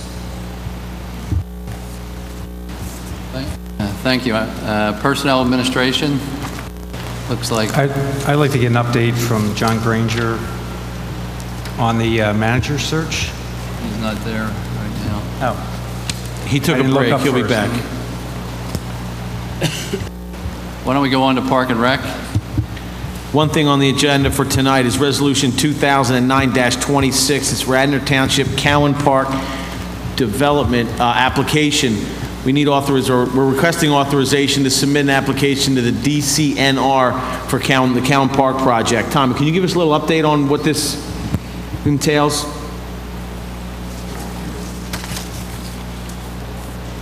Yes. The Cowan Park Development Project is an opportunity for us to get $100,000 from DCNR. The township would have to provide a 50% match as part of the project. We had in our rolling 5-year capital budget to replace the comfort station at Cowan Park. So it's an opportunity for us to get $100,000 towards that funding and do some other community planning down in that park area to spruce up that park and continue keeping our park system look nice. Move the approval of the resolution. The approval of the resolution. Do I have a second? Second? Second. All those in favor? Aye. Any opposed? Next item on the agenda is public health. No report. Next item is public safety. It looks like staff traffic committee report. Move the approval. I had a question for John Ruddy. John, on the King of Prussia Glen Murray Road request concerning the realignment of the crosswalks, we've indicated that it should be tabled until there's discussion about redevelopment of the property. Are you setting a sort of a finite end date, like if it doesn't happen within 60 days or 90 days, you'll come back with something, or is this sort of open-ended? We're going to make the additions to make it safer by putting the strips up on the signs and increase the signage, but what we're holding back on is there are some curb cuts need to be in place there. Okay. You're familiar with the location, right. So there are some crosswalks to nowhere, which is dangerous in itself, and we're hoping that property is going to come along quickly so that we can put a landing and a curb cut on that side of that corner, which would be the southeast corner, I believe, making it safer for pedestrians to cross there at that location. Dan or Bob, I don't know who it comes to first. Has anything come in regarding that corner property? Nothing to my department. So the concept of that property being redeveloped is still theoretically a rumor? I've had informal discussions about proposals for that property. They haven't come to be formally introduced at any level, but they are on the drawing board, as far as I'm aware. Okay, thanks.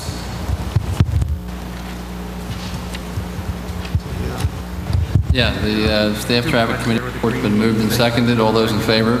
Aye. Any opposed? The next item on the agenda for public safety is the introduction of an ordinance regarding special purpose parking on Lowry's Lane. It's for a handicap parking space. Move the introduction. Second. All those in favor? Aye. Next item is introduction of an ordinance regarding a handicap parking space for Glenbrook Avenue. Move the approval. Second. All those in favor? Aye. Next item is the introduction of an ordinance regarding speed limit on Windsor Avenue to make the speed limit 25 miles per hour. Move the approval. Second. All those in favor? Aye. Next item is the award of bids regarding police uniforms. You have before you a memo from John Ruddy, Superintendent of Police, indicating that there was an open bid proposal for uniforms for the Radnor Township Police Department. Bid proposals were opened up, and there was only one bid, and that was from Red the Uniform Tailor, located in Lakewood, New Jersey. You see the specifics of the bid proposal. Single item amounted to $1,791.20, and the 2009 approved budget allowance is $38,475. John, any comments? You'll see on the back page where we put a 2008-2009 listing of the pricing, and you can notice that there's only two slight changes, a $10 increase on one item and a $7 on another. And that $38,000 fixed amount that we had in the budget for 2009, we should come under that. That is not just uniforms, so you know that will include some ballistic vests and some accessories that go along with the uniforms that are necessary. Some of this building of this budget relates to new employees. Obviously, we're not hiring any new employees. We deferred to from this year, and we're staying with that going forward. So the cost will be much under that $38,000. The base we're saying is to outfit an officer costs just a little bit shy of $1,800, correct? Just about. Okay. And you've used Red the Uniform Tailor before, correct? Yeah, for 15 years. John, I have two questions. Sure. The leather jacket item is a new item. It wasn't in 2008. We did not purchase any, so he didn't give us a price in 2008. About 10 years ago, we went away from leather jackets. May seem like an expensive item, but in the long run, it's less expensive because you can wear it for your whole career, where we were spending about $200 a jacket every 5 years to replace for officers with nylon jackets. The leathers will go your whole career, and you can actually hand them down to other officers. So is his 2009 prices kind of consistent with past historical prices? The only reason there's no 2008 number is we had no need. It's the same price. Okay. It just wasn't put on the form in 2008. And then, I don't know if you have an answer to this question. Any sense as to why they were the only bidder? It may have been somewhat time sensitive in that the one company did come in late, just to let you know. They came in a day late. We had to send that bid back. We didn't even open that bid, so we can't tell you what the pricing was on that. They were out of Seattle. They have to perform by creating a full uniform, both the Class A and the Class C, prior to the bid process, okay? Red the Tailor obviously has been working with us for 15 years, so those things are in place. You can see them every day in what the officers wear. That may be part of the problem. And Red is a very large tailor that handles a lot of the East Coast, so would knock out a lot of your smaller outfits and people that may be from the West Coast. Move the award. Approval. Second. All those in favor? Aye. That's it for public safety. Public Works and Engineering? Public Works, we have a bid for street signs and hardware. Oh, yeah. The low bidder was HA Wygan for $23,639.70, and I'll move the approval. We have a second? Second. I have a question for Bill. Go ahead, Kevin. Help me, I'm going to ask you this next question on the next few of them. So, where do I find this in the capital projects list, or is this through the operating expense? The signs comes out of an operating budget, and it's in the traffic signals and signs category. Oh, traffic signals are in there too? Yes. Okay. And are these, in your opinion, needed versus a nice to do at this time? Well, signs are installed throughout the year. I mean, through damage, through ordinance, we have to have an affiliation with the sign company in order to do work.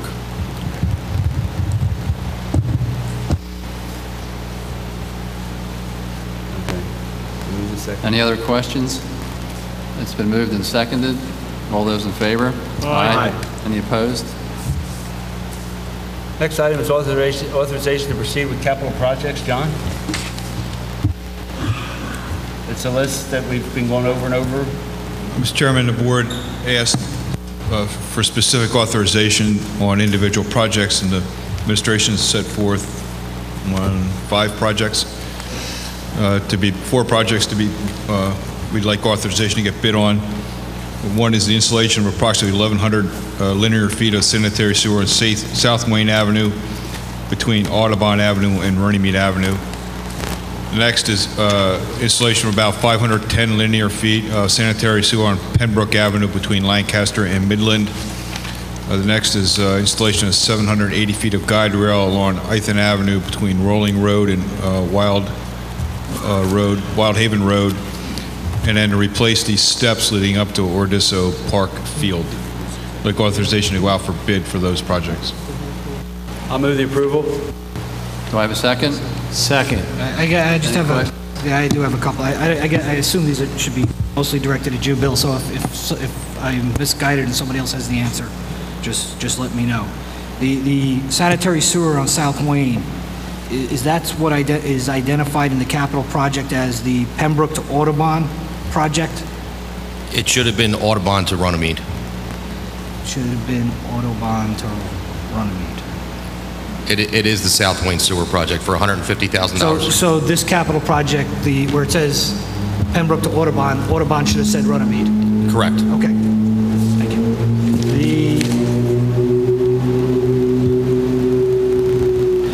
The sanitary sewer on Pembroke between Lancaster and Midland, this was the project identified as install new sanitary sewer on Pembroke? That's correct. Okay. And the guide, these last couple I think were relatively, so they just didn't use the exact same terminology.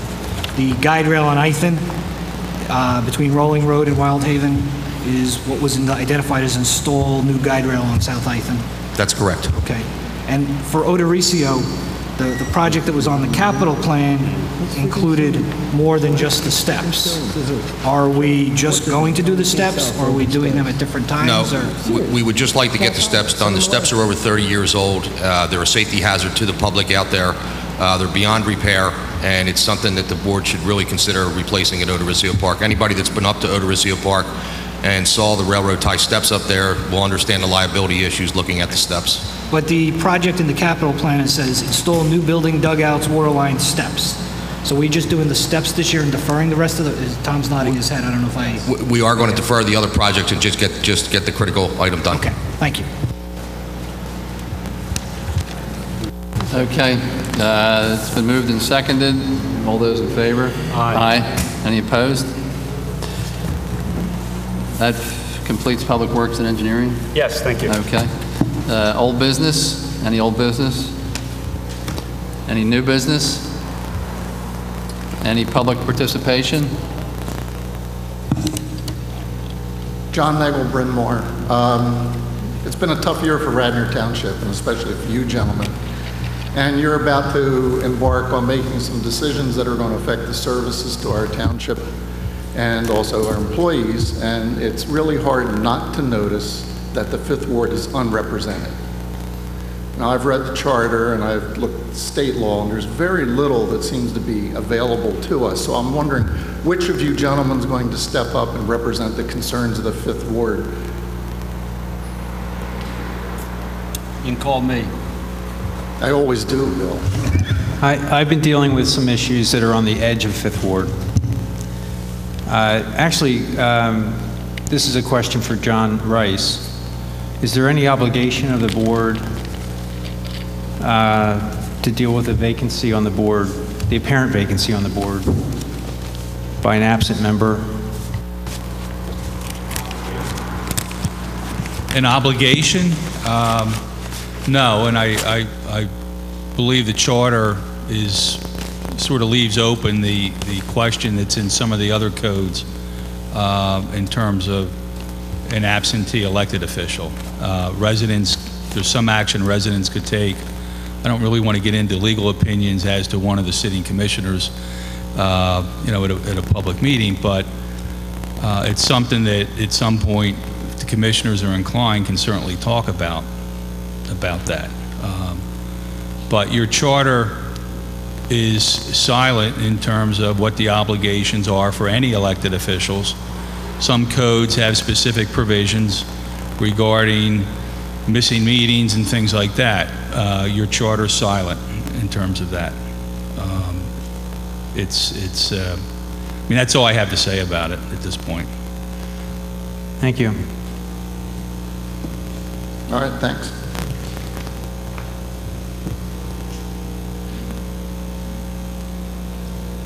Chip Layfield, Wayne, I'd like to join in on that. To start with, I have two things.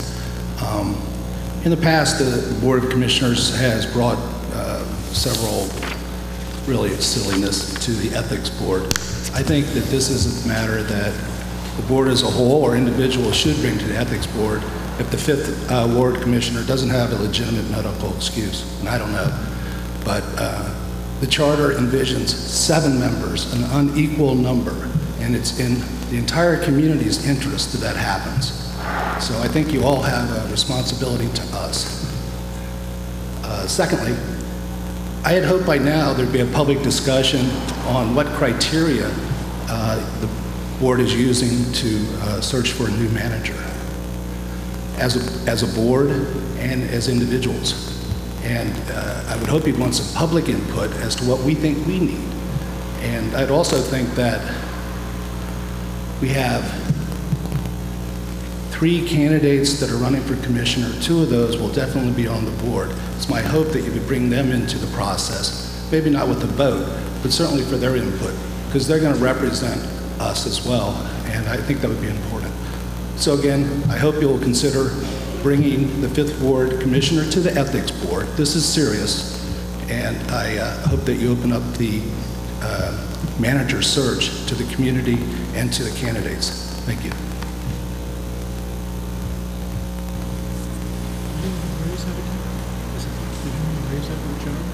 Hello, my name is Bill Gardner. I live in Wayne. I think I'm in the 2nd Ward. Is that right, Bill? Great. 3rd. Thank you. I want to just speak for a moment about the Wayne open air market. I guess I'm kind of catching up on this. I understand that at the last meeting there was an approval for the town to negotiate a lease with the Wayne open air market. If I'm not correct, I'd like to know that. We agreed to lease them the property so they could move forward and we could have a public debate, but it did not set up that the market was going to be approved. They couldn't move forward unless we leased them the land.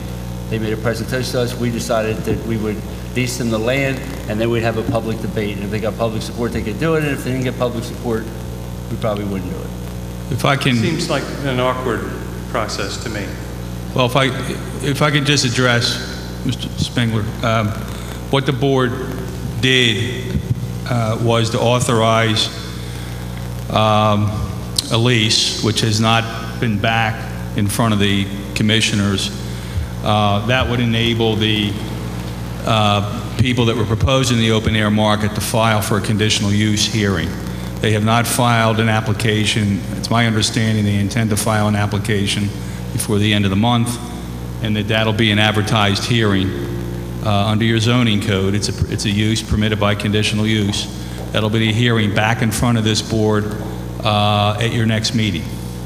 So there'll be an advertised hearing, there'll be notice in the newspaper, assuming they file the application, and it's my understanding they intend to do that. There's also some requirements in any proposed lease that the commissioners are going to have to approve, but ultimately it's going to come back for a hearing in front of the commissioners. That's where we are with that. When's the next meeting? July 20th. John, just to sort of paraphrase it, you were authorized to negotiate the lease, but you were not authorized, and the township has not been authorized to enter into Correct. the lease. Correct. I have a draft lease that I'll be circulating before your July 20th meeting. But ultimately, it's a decision by the Board of Commissioners on the conditional use, with a lease or without a lease, but since it's your land, they need a lease also. So it's going to be on your agenda for that meeting. Well, can you tell us whether there's been any direct communications recently between the folks that want to open up the air market, the Wayne open air market, and the folks from the church who have been sending us emails and letters saying they're totally opposed to it on a Sunday morning? It's been my thought that the folks who want this market need to go talk to the people from the church. Is anyone here from the market? Clearly, this board is not likely to approve it if there is this kind of objection to it. So, and I haven't been involved in obviously with all those discussions, but my understanding, they've spoken to the pastor, and that some members of the church have a problem with what's occurring, that there's some potential parking conflicts. I think the resolution is, assuming they file their application, is that that's something that would have to, anyone that's against the proposed use will have an opportunity to participate during that conditional use hearing.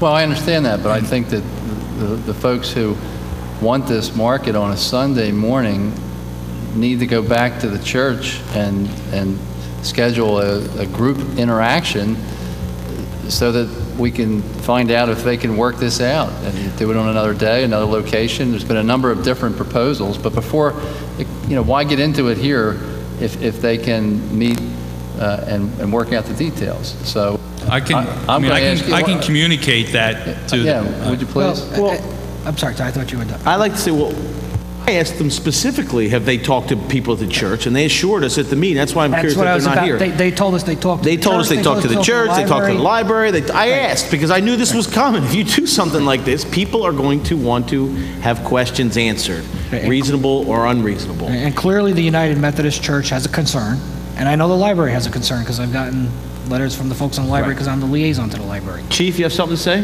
They were in on Friday in my office to talk about the issue again. They are having some problems. Obviously, there's some opposition with the church and some other surrounding areas. We have it scheduled for our traffic safety meeting, which unfortunately falls on the 21st, which is the day after. So we'll have a report done and finalized, but it won't be in front of you for review. I can probably get it to you early to take a look at it for your commissioners meeting. But we're going to do some due diligence in the surrounding neighborhood, kind of, if I might.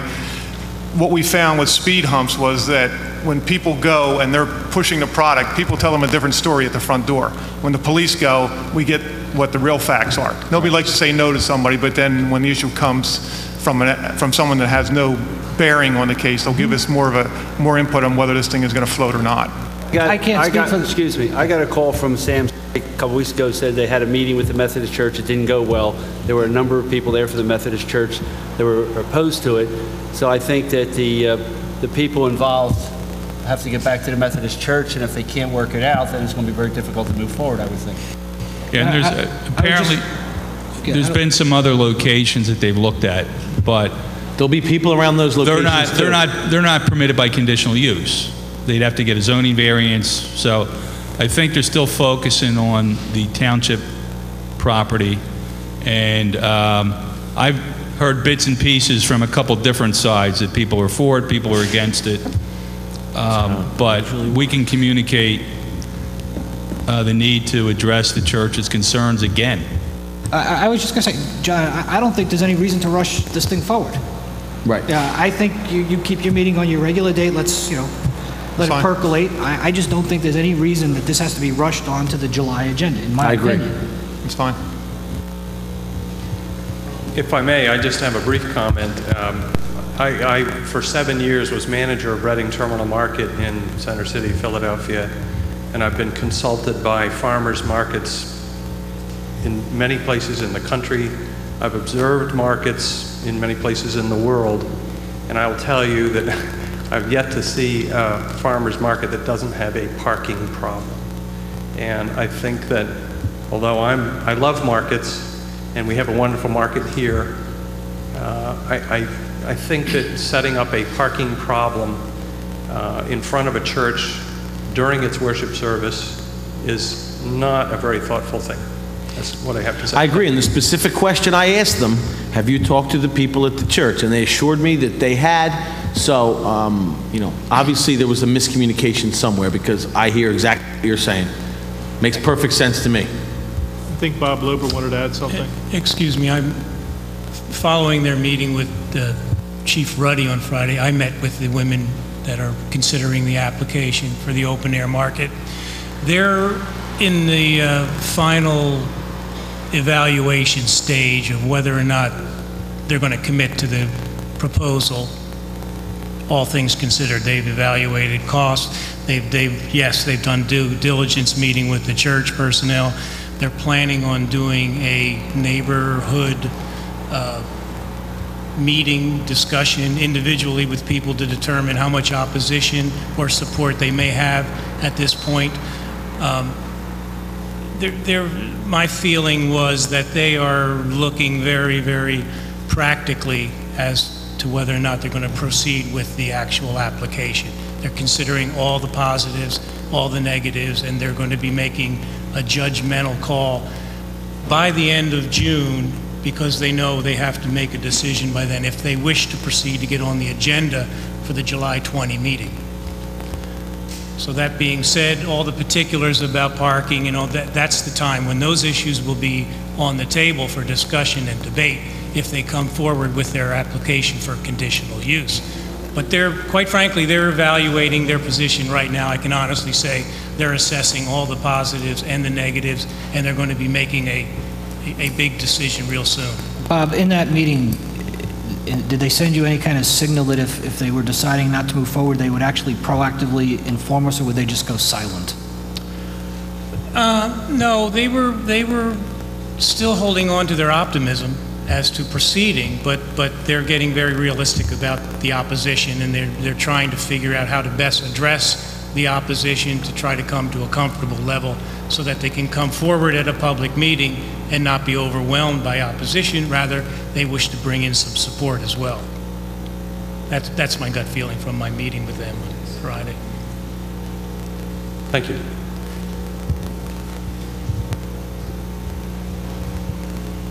I am the pastor of the church, and it might be helpful if I could fill you in on some details. We have had some discussions with your name? I'm sorry, Joe DiPaolo, pastor of the Methodist Church.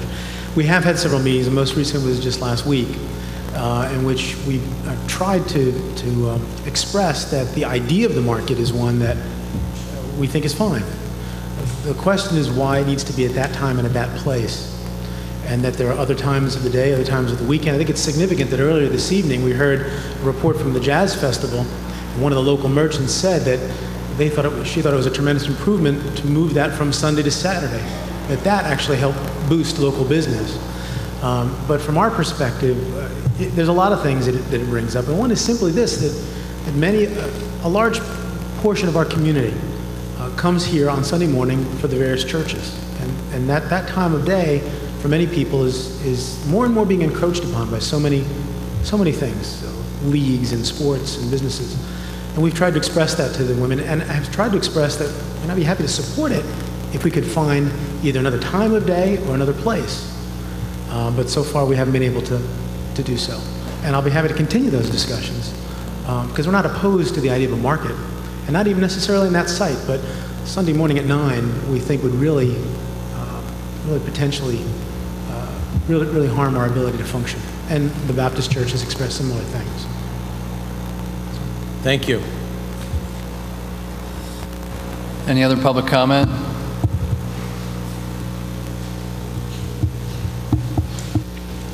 Hi, Lou Metzger, Wayne. I'm actually not sure if this is the right forum for this, but we had sent an email on June 10th to the board, and I appreciate you having me here today, discussing our house on 200 Midland Avenue. We've been, over the past year and a half, we've been dealing with some increasing water issues. We're right across from the middle school. And first, before I go any further, I want to apologize to Dan Malloy. It may have been, we may have, should have contacted you before we sent the email out, so I apologize if we sort of short-circuited any process here. But essentially, we've been patient with what's been going on, because I know there's a lot of work on the school with, as far as remediation of water, and how to handle the rainwater coming off the school. And we did have some flooding issues in our basement that had subsided, but as of sort of a December, January time frame, the water sort of has come into the basement and just never left. And so we've done some remediation on our own, because we thought it was sort of our responsibility to take care of that. We had a French drain put in. The house is 100 years old, never had a sump. But now we're sort of pumping water out every 5 to 10 minutes, 24 hours a day. And I'm just looking for a little suggestion as to what we can do, and maybe some help in getting this resolved. Dan?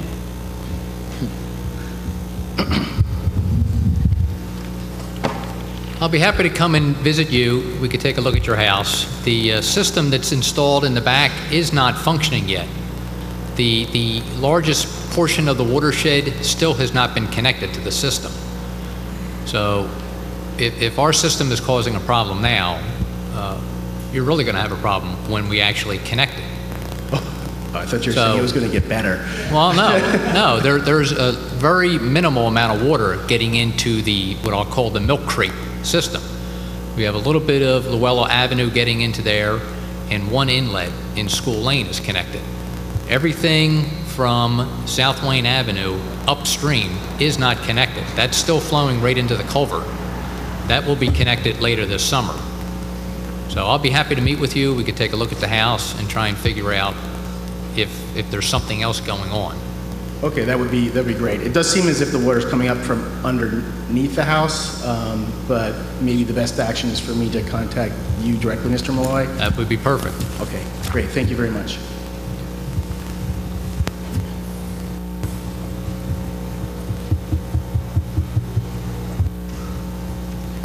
Hi, Baron Gemmer, South Wayne. Three things. First off, again, I'd like to thank the fire department for having us here, and what they failed to mention is they have an excellent website, radnorfire.com, not .org, go get one in Ohio. And for those of you that are so inclined to see all the activities that are going on, it's an excellent site. Second comment I have relates to Commissioner Fisher's comments. And yes, back in December, what we talked about was having these meetings earlier in the year, so not only could we follow the budget process, but actually make decisions that affect this year, because otherwise you could wait until August, September, and affect the 2010 budget. And what we're looking to do, because things have gotten worse, is affect the current budget year. So I think talking about trash in July, you're starting to get really late in the year to do anything, and that's the first thing you're talking about. Now, which brings me to my third point. Apparently you're going to talk about the personnel issues, and this goes to an issue that Christina brought up. Okay, you're going to talk about personnel issues in executive session after this, and I'm real curious under which exception to the Sunshine Law you're going to be talking about that, because I don't see that you're negotiating a collective bargaining agreement or doing arbitration. And the first one regarding personnel, as Christina alluded to, is specific personnel. To quote, to discuss any matter involving the employment, evaluation of performance, promotion or disciplining of any specific prospective public officer or employee or current public officer or employee, not as a whole. So especially if you're talking about furloughed non-union employees, that needs to be in public. And the more that this gets in public so we can see what's going to be affected. We're not talking about furloughing tonight. Well, but are you talking about personnel? Specific. Okay, that's fine then. I appreciate that clarification, Enrique, I very much do. I got the impression that you were going to talk about that other issue. But if you're not talking about that, then that just begs the question, when is it going to be talked about? Because that is one of many options that needs to be considered in terms of how we're going to make revenues come close to expenditures, so that we spend, as we said, spend half the money now, and then maybe we spend $2 million and we end up with $1 million left after 2010, and we're still in bad straits. So the hope would be that you look at these things now and we actually enact some of them September, October, so that we have at least a quarter start on this. Because per Commissioner Higgins' statements, some of the revenue expenditures do look rosy given some of the projections, so it may be even worse than we might think. So I just ask that you look at that based upon what was talked about last December. Thank you. Baron, I want to respond to that. That's what I'm asking for in a public meeting. I'm not asking for discussions about personnel. I'm asking for discussions on policy that affect personnel.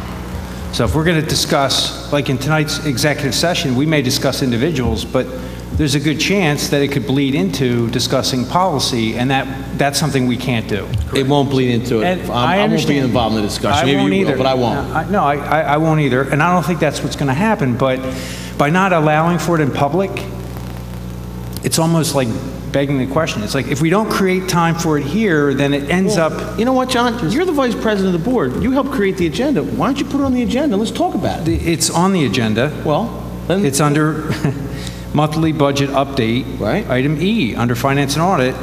And all I'm asking the board to do tonight is pick a tentative date. If we don't need it, we don't need it, but we pick it now. Or if the problem is, if we don't schedule tonight, we don't get another chance to do this into our next public meeting. But we could do it via email. Like I said, you've been creating this agenda for 6 months, and to act like all of a sudden there's a specific date in July that's going to solve all our problems, you could have put this on their meeting we've had. I've been asking. And you'd rather grant and talk about the doom and gloom instead of talk about the specific matters that need to be discussed. I'm happy to discuss them. Put them on the agenda. What do you want to cut? How do you want to cut it? When do you want to cut it? And make some specific recommendations you get with the finance director and the manager, and let's do it. Thanks, Enrique. Just a quick follow-up then. The understanding that I got from the prior discussion was the perhaps sole discussion item regarding the budget was trash pickup in July. So that begs the question then, what's August, September? I mean, it's just pushing major decisions off. Even if we implemented trash and it saves us $400,000, that's what? A little less than 10, a little more than 10% of some of the budget shortfall. So shouldn't we be talking about more of them up front, and then we can pick the higher priority ones that'll make a bigger impact and investigate them further? It seems like we're going to be talking about possible budget cuts in November, and then 2010 will be lucky to get impacted by some of them. We cut our capital budget. The staff's been cutting. We're looking at our revenues. The revenues have not improved, and now it's time to action, and we're going to take action. That's what I'm looking for, the action. And that's all I hear right now is the discussion, and I don't hear it in a prompt manner, given that we're spreading these things out, this in July, this in August, this in September. That's my concern. Thank you. And again, thanks to the fire company for hosting us.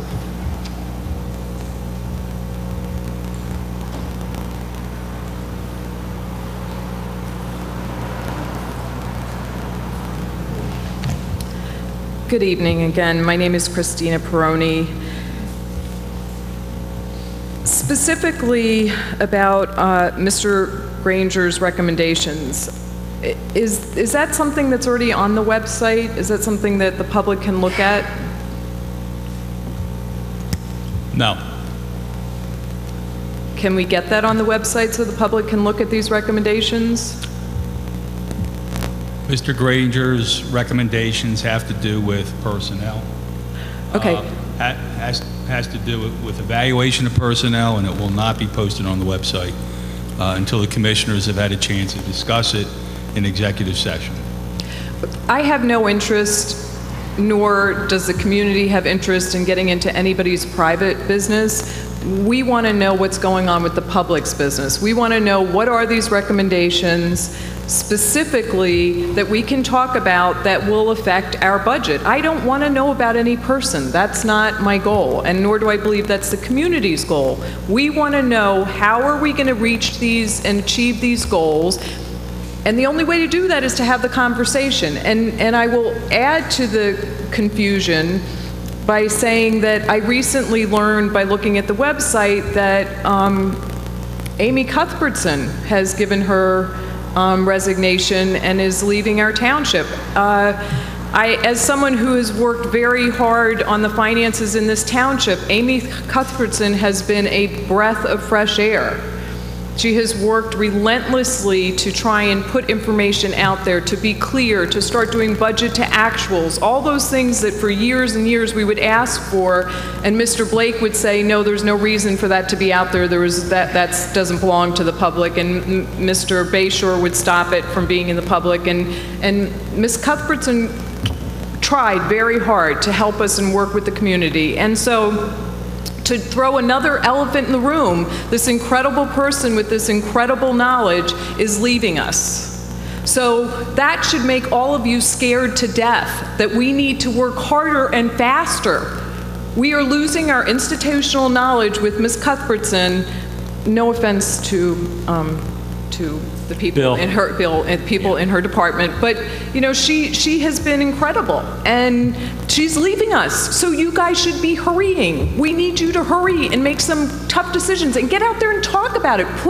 We don't want anyone's specific recommendations. We want to hear what are the general things that we need to talk about that we can come up with $3 million. You guys have $3 million to come up with. That's what we need so that we don't lose our bond rating. So, you know, come up with a date, come up with a conversation. None of it's going to be easy, but I would just ask you to please, the community trusts you to do something this year. So please put a date on the calendar and let's have the conversation. Get the documents on the website so we can all look at them and be part of the conversation. And then the community can come and say, no, we really want our trash picked up. Okay, if 500 people show up and say this is an incredible value added, well then you've heard from the community. Let's have the conversation. So, you know, I'll just leave by saying, can we put a date on the calendar to have this conversation? As my understanding is, Amy is leaving us within a month, which was incredibly kind of her to give a month's notice. She's leaving for another township. And I'll just throw one more thing out there before I ask you guys for the date. This township has gone through huge mistrust and violations of trust. When we would ask for credit cards, you guys would believe Mr. Bayshore because you had no reason not to believe Mr. Bayshore. And when the budget didn't look right and we would ask questions, Mr. Bayshore would tell you it's okay. Well, he blew that trust. And there are other people in this township who have hurt that trust, and we need to deal with this. We need to cut out the cancer. We need to keep the good people like Ms. Cuthbertson. We need to make it an environment that people want to stay and work. And the people who work in this township, I am quite sure, if they said the only way this township is going to make it is for them to maybe give up one day a month, I am quite sure that they would say they'll do their part. And we'll take out the trash to our curb. If that's the part we have to do, then we'll do our part. But we need to do this together, and we need to talk about it and get it out there in public. So I will close with just saying, would you please, as a community of 6, and I do wish there were 7, as a community of 6, would you please pick a date, make a commitment to the community that you will put out those suggestions before Ms. Cuthbertson leaves, that we'll put those out there. Mr. Granger could maybe put it out there so we can have this conversation. She's going to leave us, and we're going to be really in trouble. She's great. I agree.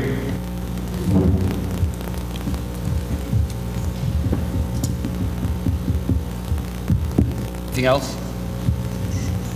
Before the meeting ends, I'd ask the board to consider a date that works for all of us. Well, let's do it the next meeting. I've been telling you this from the beginning. Let's do it. Okay, hold on.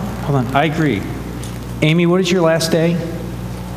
It's July 16th. July 16th, and our last meeting is? I'm sorry, July's meeting? July 20th. July 20th. That's not going to work. I'd like to take advantage of Amy's presence because she has a wealth of institutional knowledge about how this place works. We look at the numbers and they're numbers. Amy looks at the numbers and sees a picture. We need Amy's help.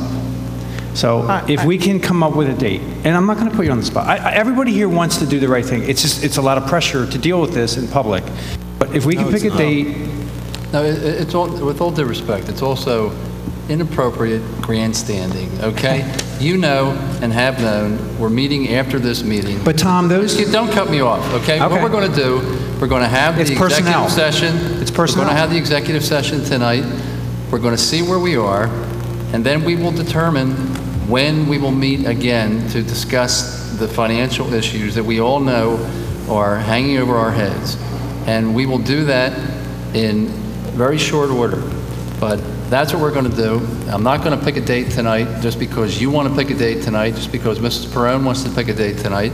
We've been doing this in an orderly way, and for you to, on your own, unilaterally tonight demand and proclaim that we're not doing a good job, I think is really disingenuous and unfair to all the people in this room who have been working together to try to do the right thing by the township.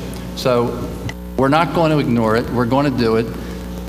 And we'll get back to the public as soon as we have made the decisions that we're going to make tonight, and we'll be in a better position to know what kind of meetings we need to have going forward.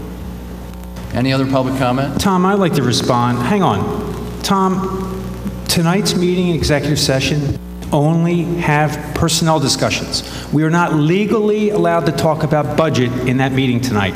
And we're not going to. Good. So how does that further the goal? But I'm going to ask you again, John. You've been vice president for 6 months. Why don't you put this on the agenda? Talk about it. We meet every 2 weeks. It didn't need to be. And you'd rather stand here and say there's going to be a 48% tax increase. You know, let's talk about it. Make some decisions, make some recommendations, and let's make some decisions. It's been on the agenda every month. And every month I talk about it. And every month you grandstand about it, but you come up with no real solution. You can call it grandstanding if standing up for the taxpayers is grandstanding. Maybe that's a good thing. It's not what you do.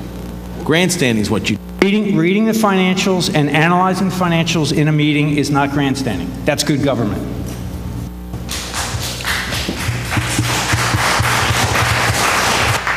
That clown. Any other public participation?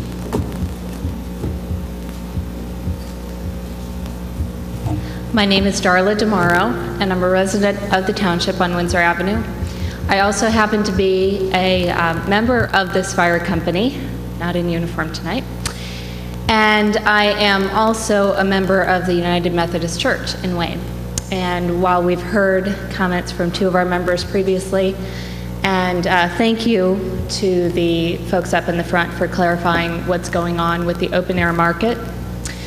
I'm not completely certain that it's apparent to you who will be having ongoing discussions with the folks who are forwarding this market that we have a fair number of United Methodist Church members and participants here tonight.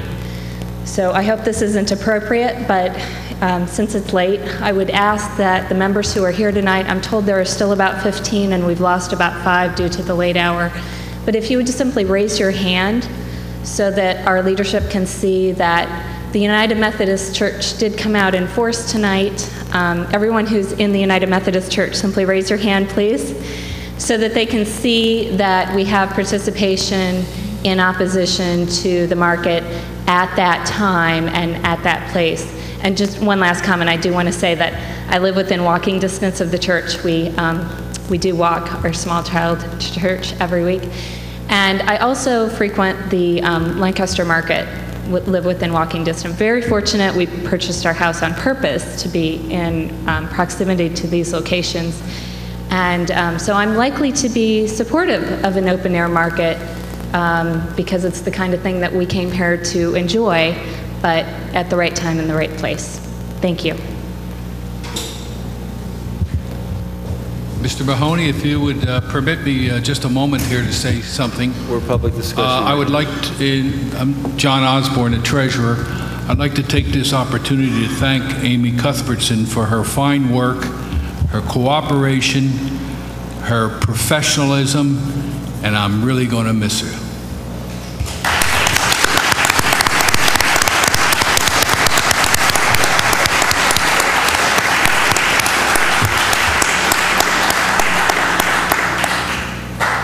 Good evening. Ted Pollard, St. David's. I'm here with my Radnor Historical Society hat on this evening. And before I get started, and the reason I'm here, I'd like to point out the antique hose cart. That's about as old as the fire company, and it's on loan from us to the fire company. We're glad they're good stewards of it, and I'd like to thank them for that. I'm here to talk to you about a church and a cemetery. Now, the church is the First Baptist Church of Wayne. Probably only a handful of people here even know where it was. It was on Conestoga Road, catty corner from Adelberger's Florist, and across the street from the IAC. It was torn down in 1952 when the church population was dwindling, and the cemetery was a recipient of a trust fund from the sale of the property. The trust ran out of money in October of 2008. The cemetery is now abandoned. First, I'd like to thank John Osborne for helping us get a tax parcel number for that property. It did not even show up on the tax map. Nobody even knew it existed. So thank you, John, for working with the county on that. So because the land was not turned over to anybody, it's an orphan. It's completely abandoned. There are about 400 graves in that cemetery on about 1+ acres. The Radnor Historical Society has taken it under our wing to try to protect it and save it and honor the people who are buried there. There are probably 15 or 20 GAR, Grand Army of the Republic, soldiers buried there. We've had 4 cleanups so far, and I'd like to thank Bill Hagan and his crew for picking up a lot of brush, twigs, branches, and everything else on 3 of those occasions. One of our volunteers, I asked her to do something for one of the graves, and she refused. She said, I'm from the South, so she was not going to honor the soldier from the GAR. Still fighting? There's lots more to do for cleaning up.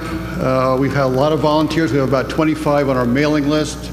I'm trying to cobble together landscapers, tree surgeons, and other volunteers to help take care of the cemetery until we can come up with a permanent plan. I'd also like to thank Matt Bauman, who came out 2 Saturdays ago, took some photographs, and is working with us on trying to find out the linear footage of the fencing and some GPS coordinates. What I'm requesting of you this evening is for the township to take over the ownership and care of the cemetery. You can do this under the Pennsylvania statutes, and it would be very helpful to us moving forward to have a legal entity as ownership, as owner. This will be an important step also as we move forward in trying to get funding. I have talked to our state senator about getting some restoration money, but we need some permanent care funds. We also need some corporate sponsors, maybe some wealthy donors can help set up a perpetual care fund. That'll be very helpful for us. This would be a lovely open space area. It's very serene once we get all the poison ivy and the overgrowth out of there. It's a lovely spot. We'd like to put in a nice Victorian fencing, some park benches. People can go and read and have some nice quiet time. I've talked to the Radnor Conservancy about this, and they're hopefully going to be joining us in this effort.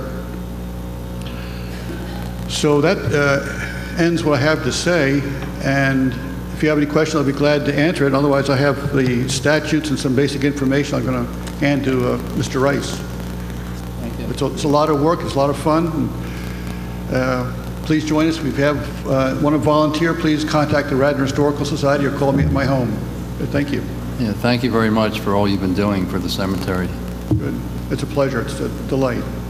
And we discovered 2 graves on Saturday when we were there for the 4th time that we'd never seen before because it was so covered over with debris, tree stumps, and brush. And one grave was only 4 inches out of the ground, so I don't know when we start to dig what we're going to find.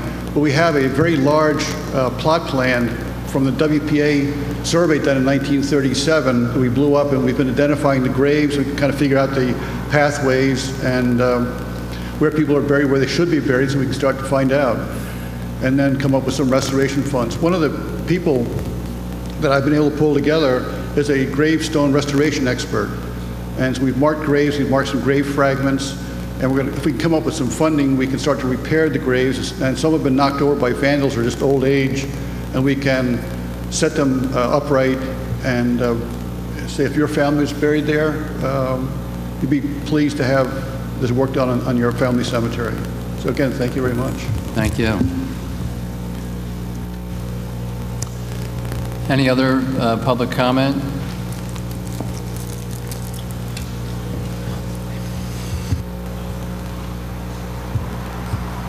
Good evening. I'm Jim Schneller from St. David's Condo.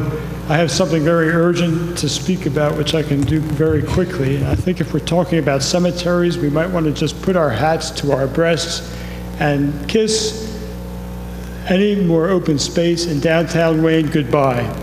Because the owner of 103 North Wayne has demarcated, apparently with a township permit or two, what apparently he believes may be the future spot of a sidewalk cafe on our last triangle of space on North Wayne between the station and Lancaster Avenue. I'm talking about the property next to the candy store, the former candy store, where the setback suddenly goes back 20 more feet, and there was, I don't know who was there. They were next to Agnew Realtors. Very nice niche there. There's been a nice tree growing there for my lifetime, which was replaced and now grows just as beautifully. But when the candy store was there, it was a great place for people to sit on a bench that was there. And I just was hoping, without bothering community development about the thorny issues, which apparently there could be many. We all know about setbacks and how a sudden additional setback, it's the Wayne Business Office District. But if the township could take a look at the mechanics of what's happened here, because what's happened is the demarcation, which is like a 2-inch raised curb, has been placed 4 feet from the curb where it's separating out for diagonal parking. And I lament the days when the Dairy Queen closed down and the new owner was not beholden to change his dimensions at least another foot at least, so people don't have to squeeze around that corner. And I promised myself if anything like this ever happened again, I'd be here. With 4 feet, you have a foot for multiple traffic meters there and a light pole. That's 3 feet. The Jazz Festival has informed us how popular downtown is, and it certainly is a beautiful place. Pastor and some of his parishioners have noted that crowding is on the increase and infringement is always happening. With 3 feet of space, we're going to scare away more businesses. We're going to scare away people who want to bring the kids and walk around the daytime. If the gentleman has attained the proper permits for a proposed future sidewalk cafe, I hope the township could be at odds with this person, because this is such a narrow stretch of sidewalk and it's been such a beautiful plaza that something drastic should be done. And I certainly think the township has room, because the new overlay requires a 6-foot width, not a 48-inch. In fact, where there's a sidewalk cafe, the Chapter 255, the saldo requires 8 feet. So we're looking at half to 8 feet, and at the same time, the structure was completely demolished. So there's no reason why he shouldn't begin at this point or she should begin at this point to conform to the saldo. All the work that went into the saldo, and why is this happening? I didn't want to belabor this, but anything that could be done, I think the township of Wayne and everybody, especially who shops in Wayne frequently, should lament this possible disappearance of what was was a triangular plaza. In fact, the comprehensive plan and the business office, the master plan for Wayne encouraged plazas, and we certainly will have a problem finding anyone to replace it.